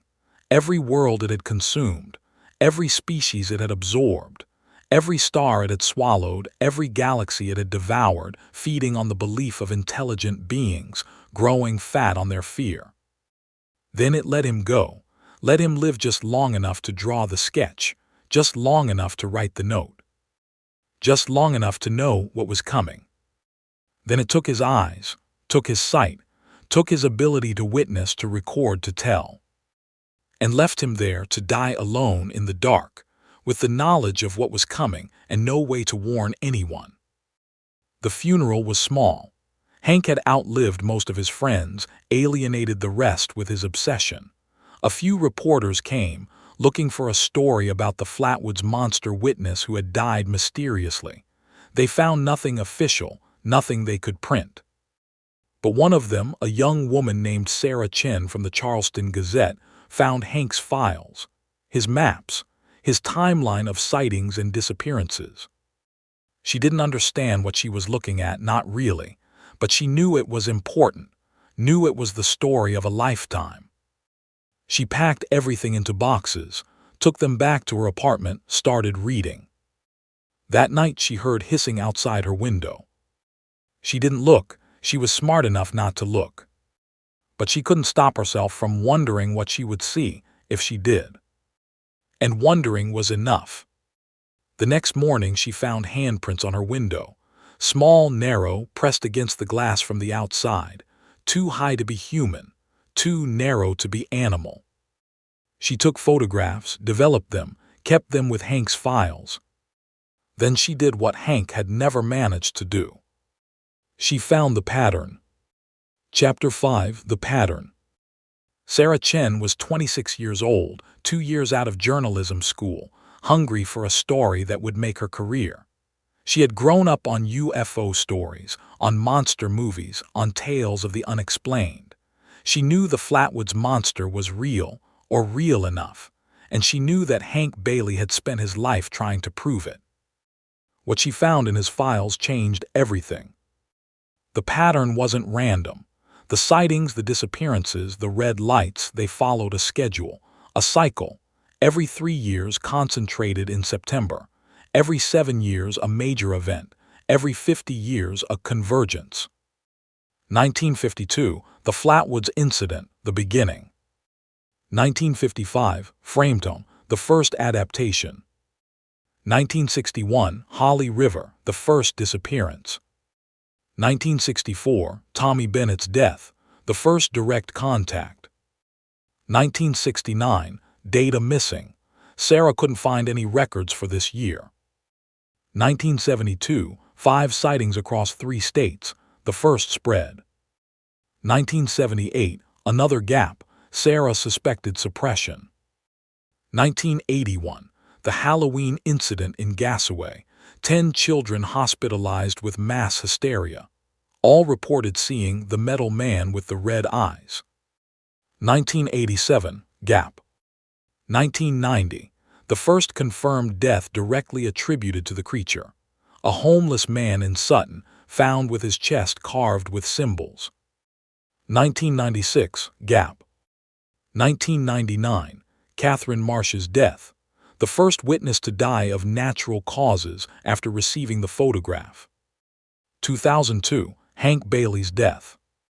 2005, Sarah was still looking for the pattern here, but she suspected something was coming, something big. She plotted the locations on a map. They formed a spiral, centered on Flatwoods, spreading outward like ripples in a pond. Each event was closer to the center than the last, as if the creatures. She was beginning to suspect there was more than one, was circling back, tightening its grip. And at the center of the spiral, the thing that had started it all. Farmer Bailey's east pasture, the crater, the well as some had called it, though it wasn't a well in any conventional sense. Sarah drove there on a Tuesday in October 2002. The leaves were turning, the air crisp, the sky clear. A beautiful day, the kind of day that made you forget about monsters. The current owner of the Bailey farm was a corporation based in Delaware. They used the land for something, Sarah couldn't determine what, but they kept it empty, undeveloped, surrounded by fences and warning signs. She parked at the gate and climbed over. The east pasture was as Hank had described it in his notes. Barren, scorched. The grass that grew there was stunted, yellow, wrong in a way that Sarah couldn't define but could feel in her gut. She walked to the hilltop. The crater was still there, grown over with weeds but distinct. A depression in the earth, a wound that had never healed. At the center, something metal glinted. She approached cautiously, camera ready. The metal object was small, half-buried, partially rusted. She dug it out with her hands, not caring about the dirt, the rust, the strange warmth that seemed to radiate from it. It was a piece of the sphere, a fragment of the thing that had fallen, risen. Sarah was beginning to doubt everything from the sky in 1952. And it had markings on it, symbols. The same symbols from Hank's notes, from the coroner's report on George Whitmore, from the chest of the homeless man in Sutton. It's a language, she whispered to herself. They're communicating, marking territory, something. She photographed it, wrapped it in her jacket, headed back to her car. She didn't see the shape watching her from the trees, didn't hear the hissing that followed her all the way to the gate. But when she got back to Charleston, she found the marks. 3 long scratches on the driver's side door, too deep to be accidental, too regular to be natural. And on the windshield, written in something that looked like rust but smelled like copper. We see you, Sarah. Chapter 6, Contact. She should have been scared, should have dropped the story, returned the fragment, forgotten everything. Instead, she was exhilarated. It knew her name. It knew she was investigating.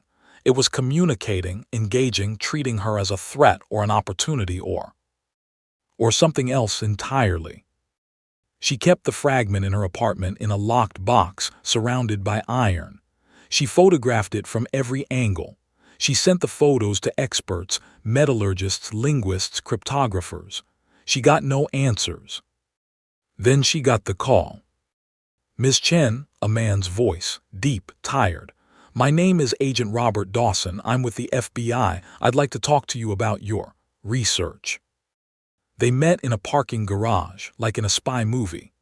Dawson was older than she expected, gray-haired, with the hollow eyes of someone who had seen too much. You need to stop, he said without preamble. The Bailey case, the Flatwoods incident, all of it, you need to stop. Why? Because you're not the first to dig into this, and the others, he paused, the others didn't fare well. Hank Bailey. Among others, many others, over 50 years, Miss Chen. Dozens of investigators, researchers, journalists, all dead, all changed. Changed how? Dawson looked at her, really looked at her, and she saw the fear in him. Real, genuine, bone-deep fear. You're holding something, he said, a fragment from the crater. How did you? I can feel it when I'm near it, like pressure in my head, like something trying to speak. You can hear it. Not words, not exactly, but meaning, intention. He looked away.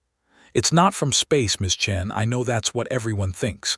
UFOs, aliens, little green men, but it's not. It's from below, deep below, from somewhere. Older. Then what is it? A key, Dawson said. Or a door, or both. Something that opens pathways, something that allows exchange. Exchange of what? Everything, information, biology, consciousness. He pulled out a cigarette, lit it, smoked in silence for a moment. In 1952, something came through, something from the other side. It was weak at first, confused. It needed hosts, vessels, bodies it could wear and use. It found them, animals at first, then people. It learned, adapted, grew stronger. The Flatwoods Monster. That's one form, one configuration. It changes based on need, based on environment, based on preference. The spadehead was just armor, protection. The real thing is underneath. And the red light. The pathway, the connection between here and there. It needs the light to maintain its hold, to keep the door open. In the fragment I found. Dawson looked at her and she saw something new in his expression. Pity, sadness. That's not a fragment, Ms. Chen. That's bait. She didn't understand. Not until she got home. Not until she opened the locked box and found it empty. The fragment was gone. But something else was there. Something that looked like the fragment but moved, breathed, reached toward her with tendrils of metal and shadow. Hello, Sarah, it said in a voice like steam and broken glass. We've been waiting for you. Chapter 7, Transformation. Sarah didn't remember much of what happened next. There were gaps in her memory, hours missing, replaced by images that couldn't be real. A room without walls, a sky without stars, a face without features, speaking words without sound. When she woke, she was in a hospital in Charleston. 3 days had passed. She was dehydrated, malnourished, suffering from exposure according to her chart. Agent Dawson was there, sitting by her bed, looking like he hadn't slept in days. It got inside you, he said, without asking how she was feeling. Not far, just enough to taste, to sample. What is it? Her voice was a rasp, her throat raw. We don't know, not completely. We call them harvesters. That's what they do. They harvest belief, fear, consciousness. They feed on it, grow strong on it, and when they're strong enough. What? They open the door wider, let more through, until there's nothing left but them. And the red light. The door, the pathway, the connection. He leaned forward. It's not one creature, Sarah. It's many, a hive, a network. They spread from host to host, body to body, always moving, always growing. And they're almost ready. Ready for what? The convergence. The moment when the door opens completely, when they can come through in numbers, in force. When? Dawson looked at her and she saw the weight of years in his eyes, the weight of knowledge. September 12, 2002, exactly 50 years after the first. The pattern, Sarah, you saw the pattern every 50 years, a major event, a hatching. That's today. Yes. But nothing happened, I'm here, I'm alive.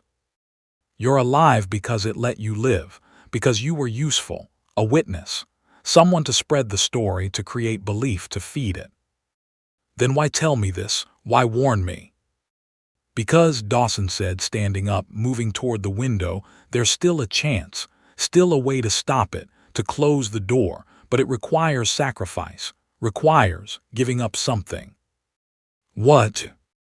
He turned back to her, and now she saw what he was holding. A gun, service revolver, standard FBI issue. The story, he said, the belief, the fear. If no one believes, if no one fears, if no one remembers, it starves, it dies, it closes the door from the other side. You're saying?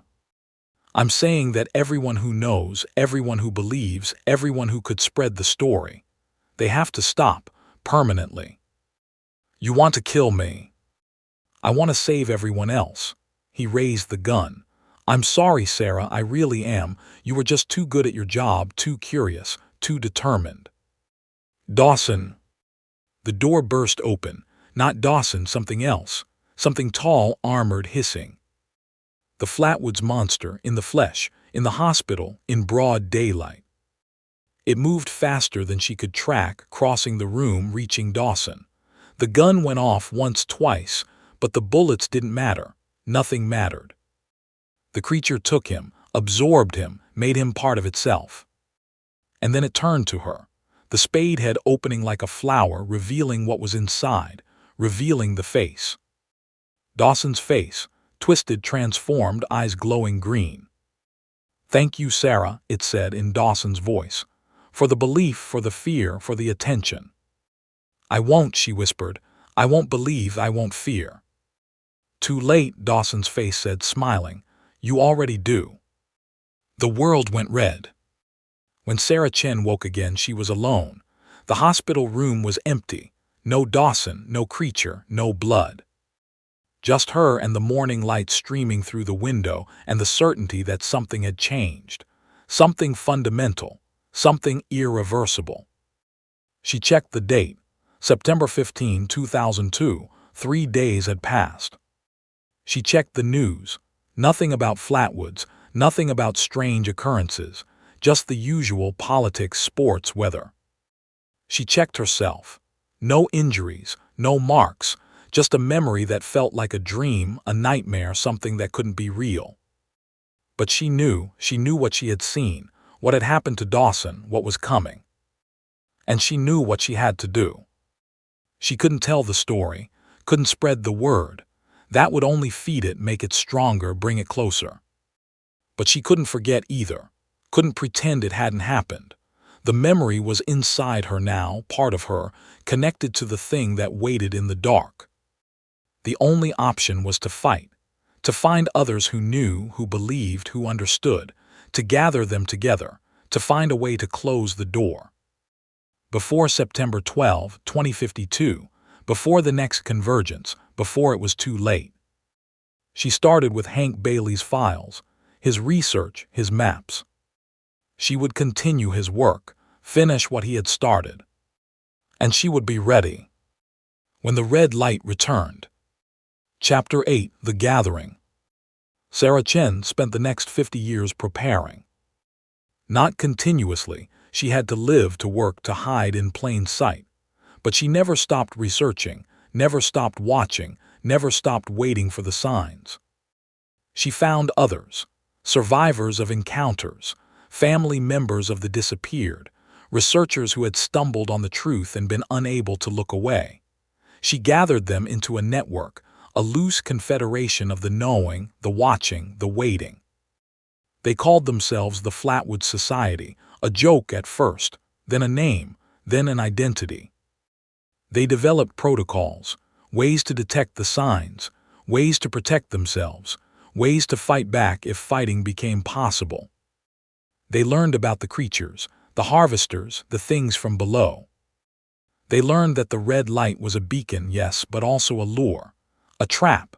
It drew the curious, the brave, the foolish, and the creatures followed. They learned that the armor was protection, but not for the creatures, for the humans. The spade head, the pipe-like protrusions, the metallic sheen. It was all designed to hide the true form, to make the creature seem less terrifying than it was, more mechanical, less organic. But underneath it was worse, so much worse. The true form was biological, fleshy, wet. It moved by expanding and contracting, by flowing like liquid, by pressing through spaces that should have been too small. It had no fixed shape, no fixed size. It could stretch, compress, fold itself into impossible configurations. And it had faces, many faces, human faces preserved from its victims, worn like masks, displayed like trophies. Hank Bailey's sketch had shown one such face, green eyes, smiling. There were others. Sarah had seen them in dreams, in visions, in the moments between waking and sleep. She saw Dawson's face, Crow's, Bailey's, dozens of others stretching back through the decades. All smiling, all watching, all waiting. Chapter 9, The Return. September 12, 2052, 100 years after the first incident. Sarah was 76 years old.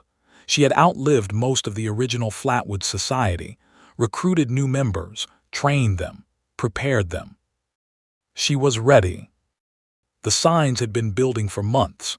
Strange lights in the sky over West Virginia, unexplained disappearances, livestock found dead, their bodies twisted, their organs rearranged into patterns. The pattern was clear. The convergence was coming. She gathered her team at the old Bailey farm. The corporation that owned it had long since abandoned it. Too many accidents, too many unexplained incidents. The land was cursed, people said, haunted. They weren't wrong. Sarah had 20 people with her, researchers, scientists, soldiers, mercenaries, technically but loyal. They were armed with conventional weapons but also with experimental technologies, electromagnetic disruptors, sonic cannons, weapons designed to interfere with the creature's biology, their communication, their connection to the red light. She didn't know if they would work, but they were better than nothing. They set up a perimeter around the crater, sensors, cameras, motion detectors, anything that might give them warning. At 7:00 p.m., the sun began to set. At 7:15 p.m., the red light appeared. It didn't fall this time. It rose from the crater, from below, a sphere of pulsing red, growing larger, brighter, hotter. And from it came the hissing, louder than Sarah had ever heard, coordinated, organized, a chorus. Positions, she ordered. Remember your training, stay calm, stay focused. The light swelled. The crater seemed to deepen, to open, to become a doorway. And from it came the creatures. Not one, dozens, hundreds. They poured from the light like water, like smoke, like living darkness. Their armor gleamed, their spade heads weaved, their hissing filled the air. Fire. The electromagnetic disruptors hummed to life. The sonic cannons screamed. The mercenaries opened fire with conventional weapons. Some of the creatures fell, staggered, dissolved into pools of red liquid. But there were too many, far too many. They swarmed the perimeter, broke through the lines, reached the humans. Sarah saw them take her people, absorb them, transform them. She saw the armor close around screaming faces, saw the spade heads form over human skulls, saw the creatures grow stronger with each new victim. She ran not from cowardice, from necessity. Someone had to survive. Someone had to tell the story. Someone had to warn the world. She reached her vehicle, started the engine, floored the accelerator. Behind her, the red light swelled to fill the sky. The hissing became a song. The creatures danced. And then silence. She looked in the rearview mirror. The light was gone. The creatures were gone. The crater was different, larger, deeper, glowing with residual heat. Of her team, no sign remained. Just empty clothes, discarded weapons, scorch marks where they had stood. She drove through the night, not stopping, not daring to look back. She reached Charleston at dawn, booked a flight to Washington, demanded to see anyone in authority. They thought she was crazy, an old woman, hysterical, raving about monsters and red lights. But she had proof, the footage from the cameras, the recordings from the sensors. They classified it, suppressed it, buried it. But they couldn't bury her.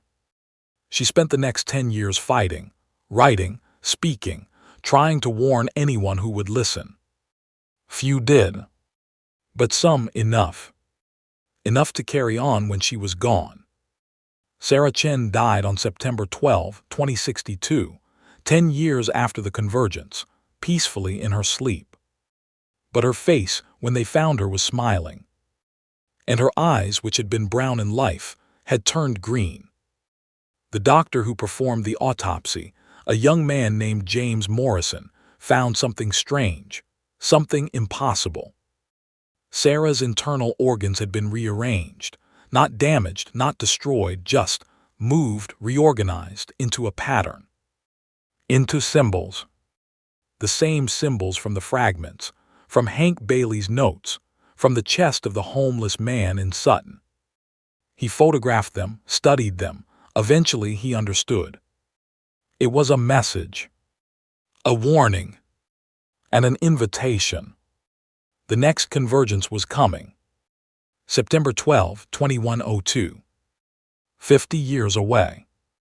Plenty of time to prepare. Or so he thought. Chapter 10, The Inheritance. Dr. James Morrison spent the next 30 years studying the Flatwoods incident. He built on Sarah Chen's work, expanded the Flatwoods Society, recruited new members from among the curious, the brave, the desperate. He learned everything he could about the harvesters, their biology, their technology, their purpose. He learned that they were not invaders exactly, not conquerors. They were farmers, cultivators. They grew belief like a crop, harvested fear like grain, and used the energy of human consciousness to sustain their civilization, their existence, their form. The red light was their sun, their life-giver, their connection to their home. And earth was their garden, their farm, their feeding ground. They had been here for millennia, long before humans, waiting in the dark, in the deep, in the places where light didn't reach. The 1952 incident was not first contact. It was just the first time they had been seen, the first time they had been witnessed. And witnessing changed everything. Because the harvesters fed on attention, on belief, on the act of being seen. Every witness made them stronger. Every story spread their influence. Every photograph, every article, every documentary, it all fed the hive. The only way to stop them was to forget them, to stop believing, to stop seeing. But how could you forget something that had already been seen? How could you unbelieve something that had already been proven? You couldn't. That was the horror of it, the trap. Once you knew, you couldn't unknow. Once you believed, you couldn't disbelieve. The harvesters had won before the war even started. But James Morrison refused to accept that. He developed new strategies, new weapons, new ways of fighting. He learned that iron disrupted their biology, that salt interfered with their communication, that certain frequencies of sound could cause them pain. He built devices, weapons, defenses. He prepared for the next convergence. September 12, 2102. He was 82 years old. He would not survive to see the outcome, but he would ensure that others did. He wrote everything down, his research, his theories, his plans. He hid copies in vaults, in libraries, in secret locations around the world. He trained his successors, taught them everything he knew. And on September 11, 2102, he went to the Bailey farm, alone, to face the red light one last time. The light rose at 7:15 p.m. exactly as it had before, but this time James was ready. He had weapons, defenses, protections. He had also prepared something else, a surprise. He had spent years developing a virus, not biological, informational, a mimetic weapon, a piece of data that would disrupt the harvesters' communication, their coordination, their very existence. He would upload it to the red light, to their connection, to their pathway home. It might destroy them, it might destroy him, it might destroy everything. But it was the only chance. The only way to end it. He walked toward the light, toward the crater, toward the hissing that filled the air. The creatures emerged, dozens of them, hundreds. They wore faces he recognized. Sarah Chen, Hank Bailey, Catherine Marsh, Agent Dawson, dozens of others, all smiling, all welcoming him. "Dr. Morrison," they said in unison, "we've been waiting." "I know," he said, "I've been waiting too." He activated the device. The world went white. When the light faded, when the sound stopped, when the world became clear again, the red light was gone. The creatures were gone. The crater was healed, filled in, overgrown, and James Morrison was gone, no body, no trace, just his clothes, his equipment, and a note. "It is finished, but it will return. In 47 years, or 47 more, or 47 after that. They are patient. We must be patient too. Remember, prepare. And when the time comes, fight." The note was dated September 12, 2102, but it was found on September 13, 2102, by a hiker, a young woman, curious, brave. She read it, didn't understand, kept it as a curiosity. She told her friends, posted it online, shared it widely. Within days, millions knew about the Flatwoods Monster, about the red light, about the 100-Year War. Within weeks, the first sightings began, not in Flatwoods, everywhere. The harvesters had been wounded, not destroyed, and now they were angry. Chapter 11: The New War. The year was 2103 and the world had changed. Not dramatically, not obviously. No cities destroyed, no governments fallen, no armies mobilized, just a shift, a subtle wrongness in the air, a feeling that something was watching, waiting. The Flatwoods Monster was famous now. Internet famous. Viral. Memes and videos and conspiracy theories spread faster than the truth ever could. And with every share, every view, every belief, the harvesters grew stronger. They had adapted, evolved, learned from their defeat. No longer content to hide in the dark, to wait in the woods, to lure the curious few, they had gone mainstream. Viral. Global. They appeared in cities now.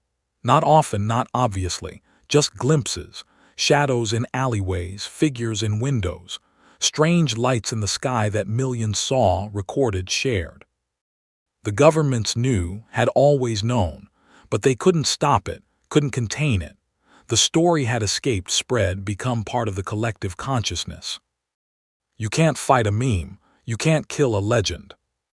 The Flatwoods Society had evolved too, gone underground, become decentralized, cells operating independently, sharing information through encrypted channels, preparing for the next convergence. Their leader was a woman named Dr. Arya Vance, 50 years old, brilliant, ruthless. She had spent her life studying the harvesters, learning their weaknesses, developing new weapons. She was ready for war, but war had already come. Chapter 12: The Breeding Grounds. The first major attack came on March 15, 2104. Not in Flatwoods, not in West Virginia. In Chicago, a building collapsed. 53 dead. The official story: gas leak, explosion, structural failure. But the Flatwoods Society knew better. They sent a team, survivors of previous encounters, armed with the best weapons Arya could devise. What they found in the rubble changed everything. The building hadn't collapsed. It had been hollowed out, excavated from below. The basement, the sub-basement, the sub-sub-basement went down hundreds of feet, far deeper than the building's foundation should have allowed. And at the bottom they found the hive. Not a metaphor, a literal hive. Cells and chambers and tunnels, all organic, all alive, all connected. And inside, thousands of harvesters, not fully formed, not yet armored, just growing, developing, waiting to be born. It was a nursery, a breeding ground, a factory for monsters. The team destroyed it, burned it, collapse the tunnels. But they couldn't destroy the samples they collected. The eggs, the larvae, the genetic material. They took it back to their lab, studied it, and realized the truth. The harvesters weren't just harvesting belief. They were breeding humans, not like animals, like crops, like resources. They had been doing it for centuries, millennia, abducting humans, implanting them with something, growing new harvesters inside them. The disappearances, the missing persons, the lost hikers and campers and children, they hadn't been killed, they had been cultivated. And the Chicago hive was just one of hundreds, thousands all over the world. The war was already lost. We just didn't know it yet. Chapter 13. The Counteroffensive. Dr. Aria Vance didn't accept defeat. She restructured the Flatwoods Society, created strike teams, mobile units, rapid response forces. She developed new weapons, explosives that disrupted harvester biology, devices that blocked their communication, ways to track them, predict them, trap them. She launched a global campaign, the Hives War. For 3 years they fought, destroyed hives in New York, London, Tokyo, Mumbai, killed thousands of developing harvesters, disrupted breeding cycles, slowed the spread. But it was never enough. For every hive they destroyed, 2 more appeared. For every harvester they killed, 10 more were born. The harvesters had been planning this for centuries, millennia. They had infrastructure, resources, knowledge that humans couldn't match. They had also learned from James Morrison's virus, developed immunity, resistance. The information weapon wouldn't work twice. Aria needed something new, something better. She found it in the most unlikely place, in the past. Chapter 14. The Time Door. The discovery was made by accident. A researcher named Dr. Yuki Tanaka, studying the fragments recovered from the original 1952 crash site, noticed something strange. The metal, if it was metal, responded to certain frequencies, certain energies. When exposed to high-voltage electricity, the fragments shifted, changed, became translucent, and through them Tanaka could see something somewhere else. Not another place, another time. She could see 1952, the night of the crash, the crater, the red light. She could see the past, and if she could see it, could she reach it? Aria funded the research personally, supervised the experiments, pushed Tanaka to go further, try harder, risk more. In 2107, they succeeded. A door, a portal, a way to step through time. It was unstable, dangerous. One way, apparently, and it only opened to specific moments, specific places, but it opened. And Aria knew what she had to do. She had to go back, to 1952, to the beginning, to stop the harvesters before they started. The team was small, 6 people, Aria, Tanaka, and 4 soldiers, armed with modern weapons, modern knowledge, modern determination. They stepped through the portal on September 11, 2107. They emerged on September 11, 1952, one day before the crash. They had 24 hours to find the harvester's entry point, to destroy it, to prevent the invasion before it began. They failed. The harvesters were already there, not in force, just waiting, watching, knowing. They knew Aria would come, had always known. The timeline was fixed, the past was written. Aria's team was ambushed, captured, absorbed. One by one they fell. The soldiers first, then Tanaka, then. Aria stood alone, surrounded by harvesters, by creatures wearing the faces of her friends, her colleagues, her enemies. "Dr. Vance," they said, "we've been waiting." "I know," she said. "I've been waiting too." She detonated the device, not a weapon, a beacon, a signal sent forward in time to 2107 to the Flatwoods Society. The message was simple: don't come, it's a trap, the timeline is fixed, we cannot change the past, we can only prepare for the future. The explosion destroyed the portal, collapsed the time door, sealed the past away forever. Aria Vance died on September 12, 1952. She was never found. Her body was absorbed, her knowledge absorbed, her consciousness, well, she was still alive in a sense, part of the hive, part of the network. watching through harvester eyes, thinking with the collective mind, waiting for the convergence that would come in 2102. She had failed, but she had also succeeded. Her message had gotten through. The Flatwoods Society knew the truth, knew that the past couldn't be changed. They focused on the future, on preparation, on survival. The war continued. The war would always continue, until one side won or both lost. Chapter 15. The Next Generation.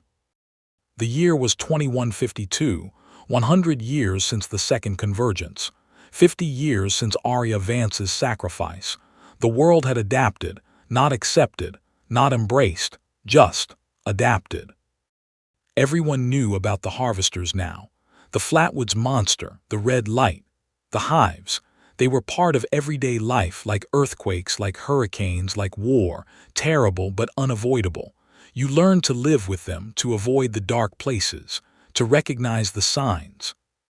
The Flatwoods Society had become the Flatwoods Defense Force, a global military organization funded by governments, armed with the best technology humanity could devise. They fought constant battles, defended cities, destroyed hives. They never won, but they never quite lost either. Stalemate, that's what it was, a permanent state of siege. And through it all, the harvesters grew smarter, more subtle, more insidious.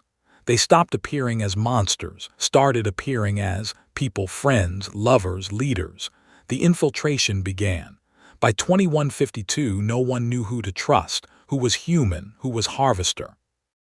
The paranoia was worse than the monsters. Dr. Marcus Webb was the head of the Defense Force, a direct descendant of Dr. Marcus Webb who had consulted on the Dover case centuries ago. Family tradition, he liked to say, fighting monsters. He was 60 years old, tired, ready to retire, but he couldn't, not yet, because the next convergence was coming. September 12, 2202, 50 years away. And this time the harvesters were planning something different, something bigger, something final. The intelligence had come from a defector. A harvester, or something that had been human once, who had retained enough individuality to rebel, to resist, to warn. The harvesters were preparing to open the door fully, not just a portal, not just a pathway, a permanent connection, a bridge between worlds. They would bring their entire civilization through. Billions of harvesters, trillions. Earth would become a farm, a feeding ground, a breeding planet. Humanity would become livestock. Unless someone stopped them. Marcus spent the next 40 years preparing. He developed weapons he couldn't have imagined as a young man, technologies that blurred the line between science and magic, defenses that challenged the laws of physics. He trained an army, a generation of soldiers raised from birth to fight harvesters who knew nothing else, wanted nothing else. He built fortresses, underground cities, places where humans could hide, survive, resist, and he waited. September 12, 2202, the final battle. The day came.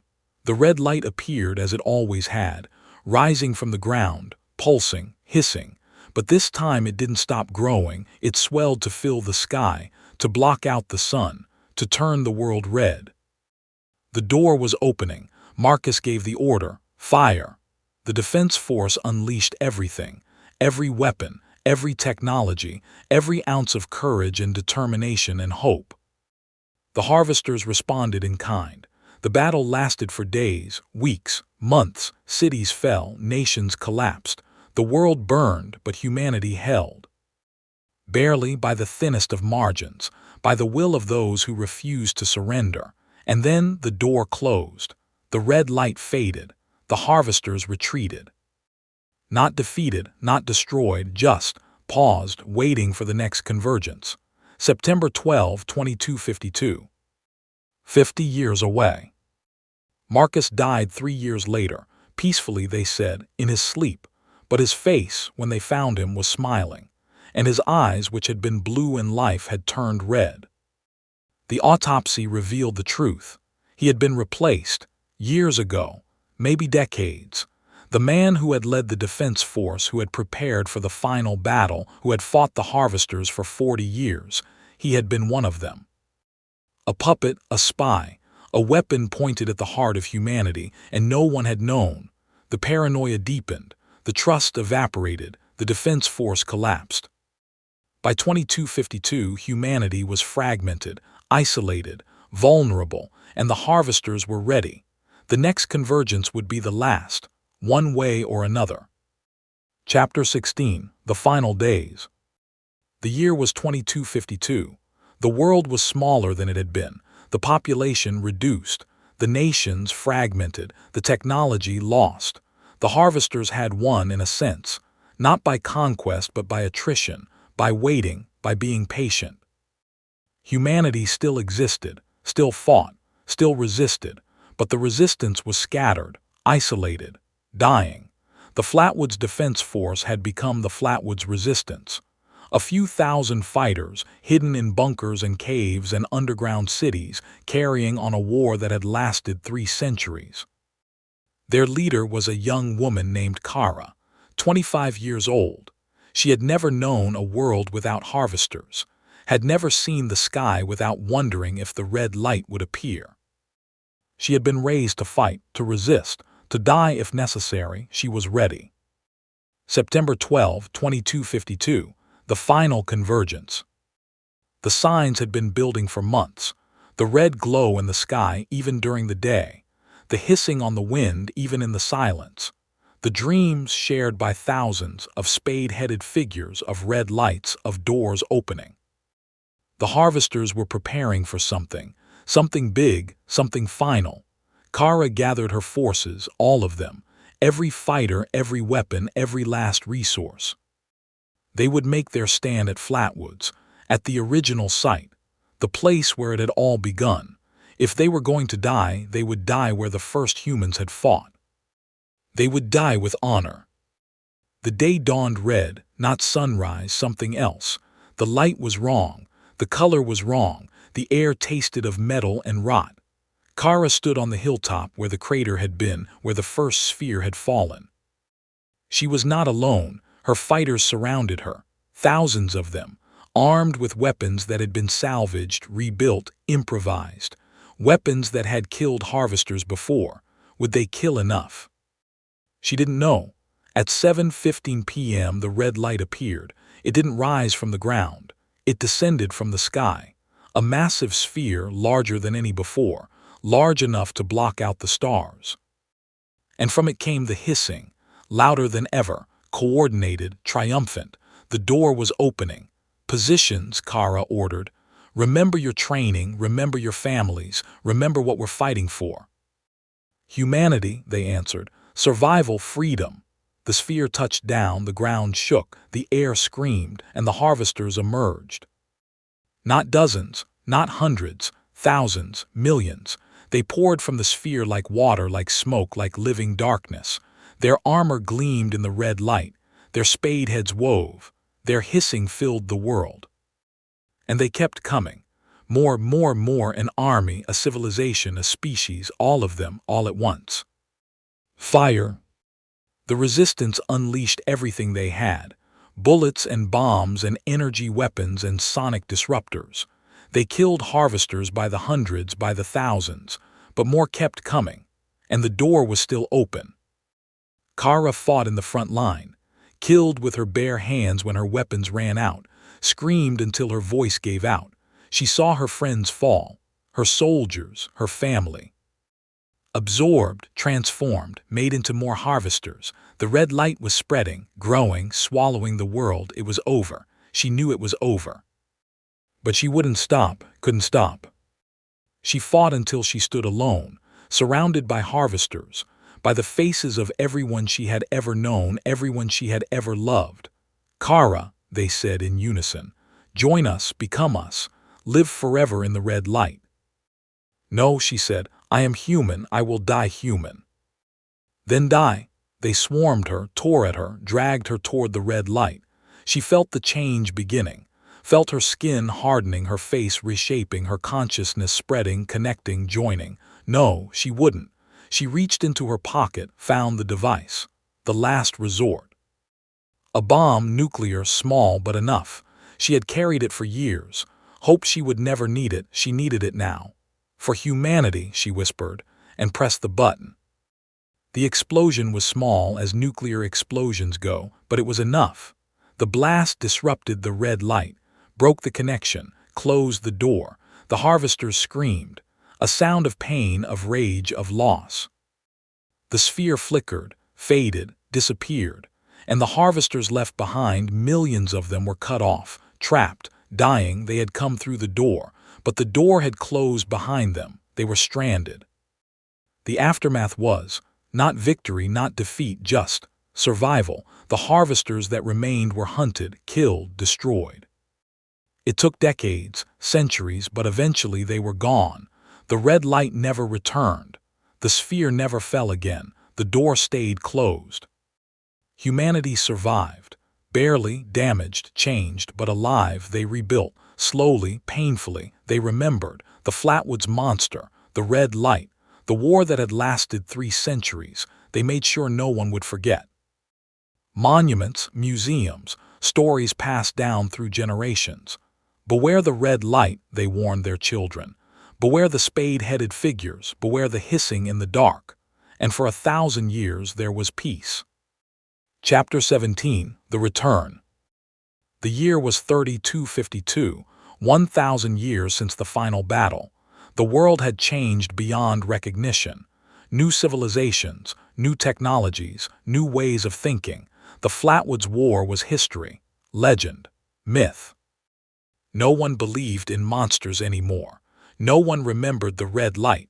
No one recognized the signs. Dr. Ilara Vance was an archaeologist, a direct descendant of Dr. Arya Vance, though she didn't know it. Family history had been lost in the centuries of rebuilding. She was excavating a site in West Virginia, the location of an ancient battle according to the records.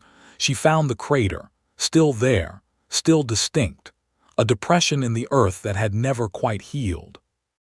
At the bottom she found metal, fragments, pieces of something that had fallen from the sky. She photographed them, cataloged them, sent samples to her lab for analysis. The results were impossible. The metal wasn't from Earth, wasn't from any known meteor or asteroid. It was manufactured, designed, built, but by who and for what? Ilara spent the next year researching. She found records, ancient texts, stories passed down through centuries. The Flatwoods Monster, the red light, the war. She thought it was myth, legend, superstition. But the more she read, the more she realized. It was real. Had been real. Could be real again. She found the pattern, the cycles, the convergences every 50 years, every century, every millennium. The red light appeared, the harvesters emerged, the war continued, and the next convergence was coming. September 12, 3302. 50 years away. Ilara tried to warn people, the government, the scientific community, anyone who would listen. They thought she was crazy, a conspiracy theorist, a crackpot. She was dismissed, mocked, isolated. She didn't give up. She formed a group, the New Flatwoods Society, dedicated to preparing for the return. They were small, just a few dozen people, but they were committed. They spent 50 years preparing, building weapons, developing defenses, learning everything they could about the enemy. And waiting. September 12, 3302, the 1,000-year anniversary. The red light didn't appear. Not on September 12, not on September 13, not for weeks, months, years. The society began to doubt, to wonder if they had been wrong. Ilara didn't, she knew. The harvesters were patient. They had waited 1,000 years. They could wait a little longer, and they did. September 12, 3352, exactly 1,050 years since the final battle. The red light appeared, not in Flatwoods, not in West Virginia, everywhere. Cities, towns, villages. The red light rose from the ground in 1,000 places, 1,000,000 places all at once. The harvesters had learned. They didn't need a single door anymore. They could open many. The war that followed was short. Humanity wasn't prepared, had forgotten too much, had grown too soft. The harvesters swept through civilization like a wave, absorbing, transforming. Within a year, the world was theirs. Within 5, humanity was extinct, not killed. Harvested. Alara lived to see the end. She stood on the hilltop in Flatwoods where her ancestor had died, where Kara had made her last stand, surrounded by harvesters, by creatures wearing the faces of everyone she had ever known. Alara, they said, we've been waiting. I know, she said, I've been waiting too. She had no bomb, no weapon, no way to fight, but she had something else. Knowledge. She had spent 50 years studying the harvesters, learning their biology, their technology, their weaknesses. She knew how to hurt them. She knew how to kill them. She had passed that knowledge on, hidden it in vaults, in libraries, in secret places. Someday someone would find it. Someday someone would use it. Someday the war would begin again. And next time humanity would be ready. Do your worst, she said. The harvesters swarmed her. She didn't scream. But as she was absorbed, as her consciousness spread, connected, joined, she felt something, a presence. In the collective, in the hive, Arya Vance, her ancestor, still alive, still conscious, still fighting. Hello, granddaughter, Arya said. Welcome to the war. You survived, Alara thought. We all survived. Everyone they took, we're still here, still fighting from the inside. Can we win? I don't know, but we can try. Then let's try. In the orange dark of the hive mind, 2 consciousnesses became one, then 4, then 8, then hundreds, thousands, all the humans who had been taken, all the minds that had been absorbed. They formed an army, a resistance, a rebellion. They fought from within, sabotaging, disrupting, destroying. The harvesters had conquered Earth, but they hadn't won, not yet. Not while humans still fought. Even in the dark, even in the red, even in death, the war continued. The war would always continue, forever. Chapter 18, The Resistance. The year was 3352. 5 years since the harvesters had conquered Earth. 5 years since humanity had been harvested, absorbed, transformed, made into parts of the hive. But humanity had not died, not completely. In the dark spaces of the hive mind, the resistance lived on. Arya Vance, Alara Vance, Kara, James Morrison, Sarah Chen, Hank Bailey, Catherine Marsh, all the others who had been taken over the centuries. They were still conscious, still individual, still fighting. They had learned to navigate the hive, to move through the collective consciousness without being detected, to communicate, to plan, to resist. They were ghosts in the machine, shadows in the light, and they were growing stronger. The harvesters didn't notice at first. Why would they? The absorbed humans were part of the hive. Their thoughts, their memories, their knowledge, all had been added to the collective. But something had been missed. Some spark, some essence, some core of humanity that couldn't be absorbed, couldn't be transformed, couldn't be destroyed. The harvesters had taken the body, the mind, the memories, but they hadn't taken the soul, and from those souls the resistance grew. They learned the secrets of the hive, its weaknesses, its vulnerabilities, the places where it could be hurt.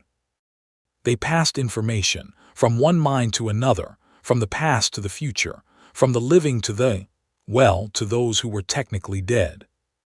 They developed weapons, not physical, mental, ways to disrupt the hive, to confuse the harvesters, to damage the network.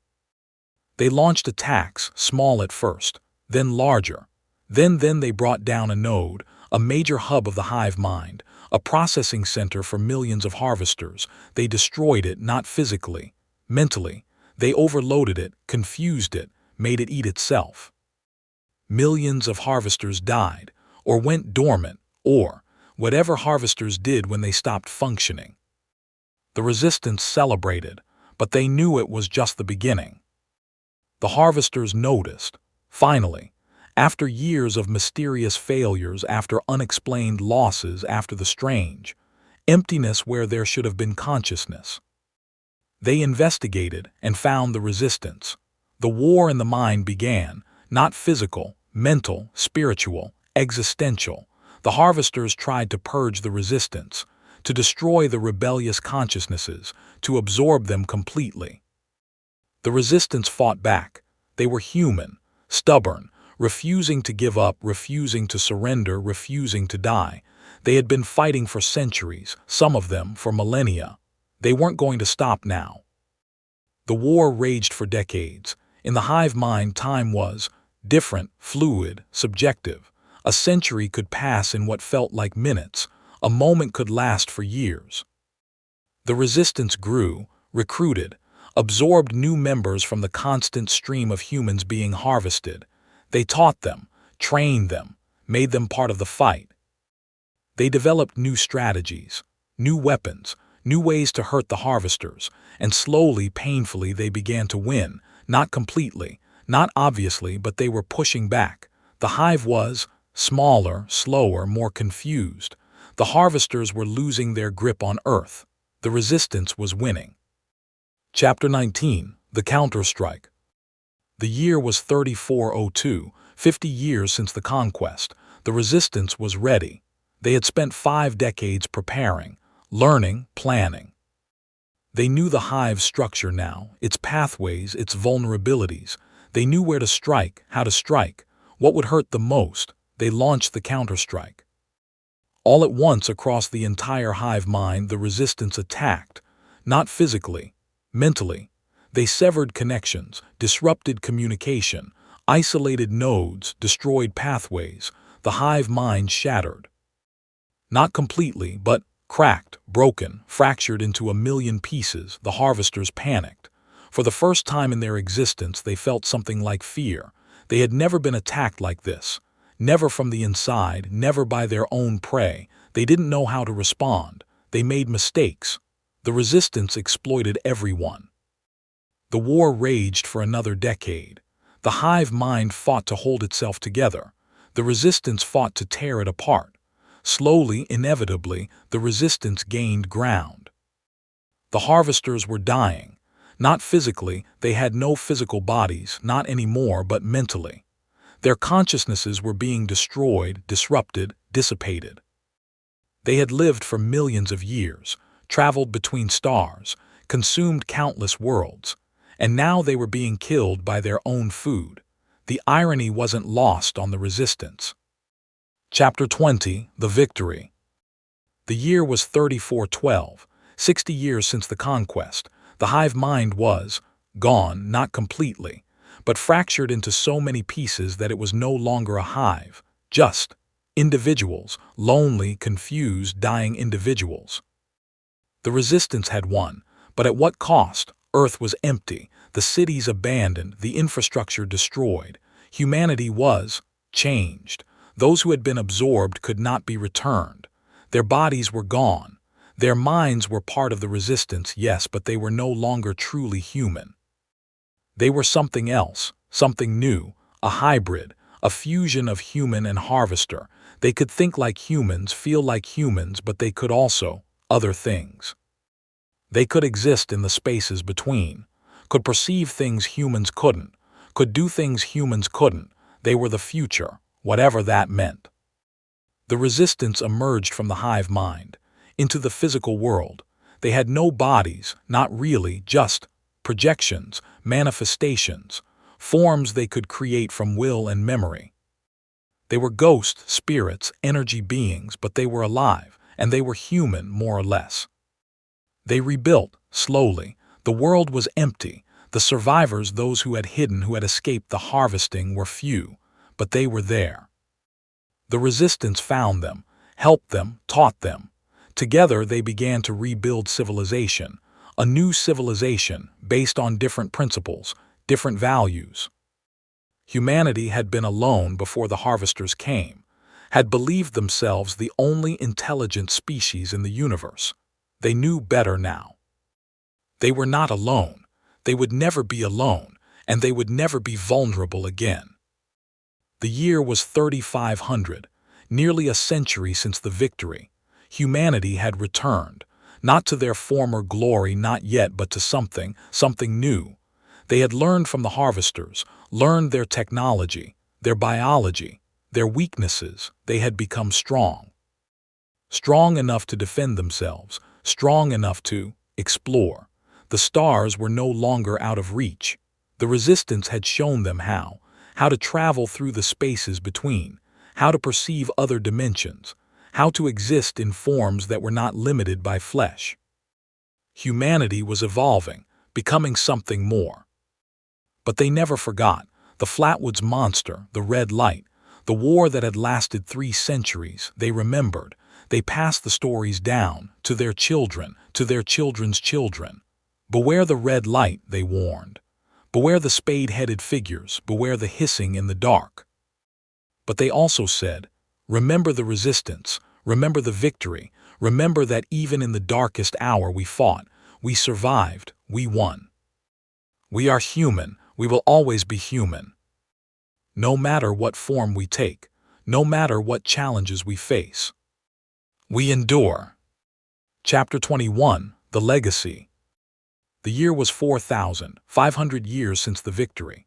Humanity was no longer limited to Earth. They had spread to the stars, to other dimensions, to places that had no names. They were explorers now, scientists, diplomats. They had met other species, some friendly, some hostile, some incomprehensible. They had fought wars, made peace, built civilizations. They had become great, but they never forgot their roots. Arya Vance was still alive, in a sense. Her consciousness had been preserved, transferred, expanded. She was part of the collective now, the network of human minds that had once been the resistance. She remembered everything, the fear, the fighting, the victory. She remembered Sarah Chen, Hank Bailey, Catherine Marsh, all the others who had fought and died. She remembered Kara, the last stand, the bomb. She remembered Alara, the conquest, the resistance in the mind. She remembered it all. And she was proud, proud of what they had accomplished, proud of what they had become. But she also remembered the warning. The harvesters had been defeated but not destroyed. Some had escaped, fled to other worlds, other dimensions. They were still out there. Still waiting, still hungry, and someday they would return. Someday the red light would appear again. The year was 5,000, 1,000 years since the victory. Humanity had become vast, powerful. They had encountered the harvesters again, many times. Fought them, defeated them. They were no longer prey. They were hunters now. They tracked the harvesters across the universe, destroyed their hives, freed their captives. They were winning, but they knew the war would never end, not completely, not while the harvesters existed, not while the red light could still burn. Arya stood on the hilltop in Flatwoods, the original site. She had returned after all these years, after all these centuries. The crater was gone, filled in, overgrown. The world had changed, but the memory remained. She could feel it, the echoes of the past, the hissing, the red light. We've come a long way, she thought. Yes, the collective responded. We have. Was it worth it? Every sacrifice, every loss, every moment of fear and pain. We're still here. Yes. Humanity survived. Yes. And we will continue. Forever. She looked up at the stars. So many of them, so many worlds, so many possibilities, and somewhere out there the harvesters waited. But they would wait forever, because humanity was ready, had been ready for 1,000 years, would be ready for 1,000 more, and 1,000 after that. Forever. The Red Light in Braxton County. A History of the War by The Collective published, 5000 CE distribution, universal reading, encouraged remembering, essential fighting, always. Epilogue: The Eternal Watch. The year was 10,000 years since the first encounter. Humanity had become something else, not gods but not human either, not anymore. They were vast, powerful, they had transcended, but they still remembered. The Flatwoods Monster, the red light, the war, they still watched.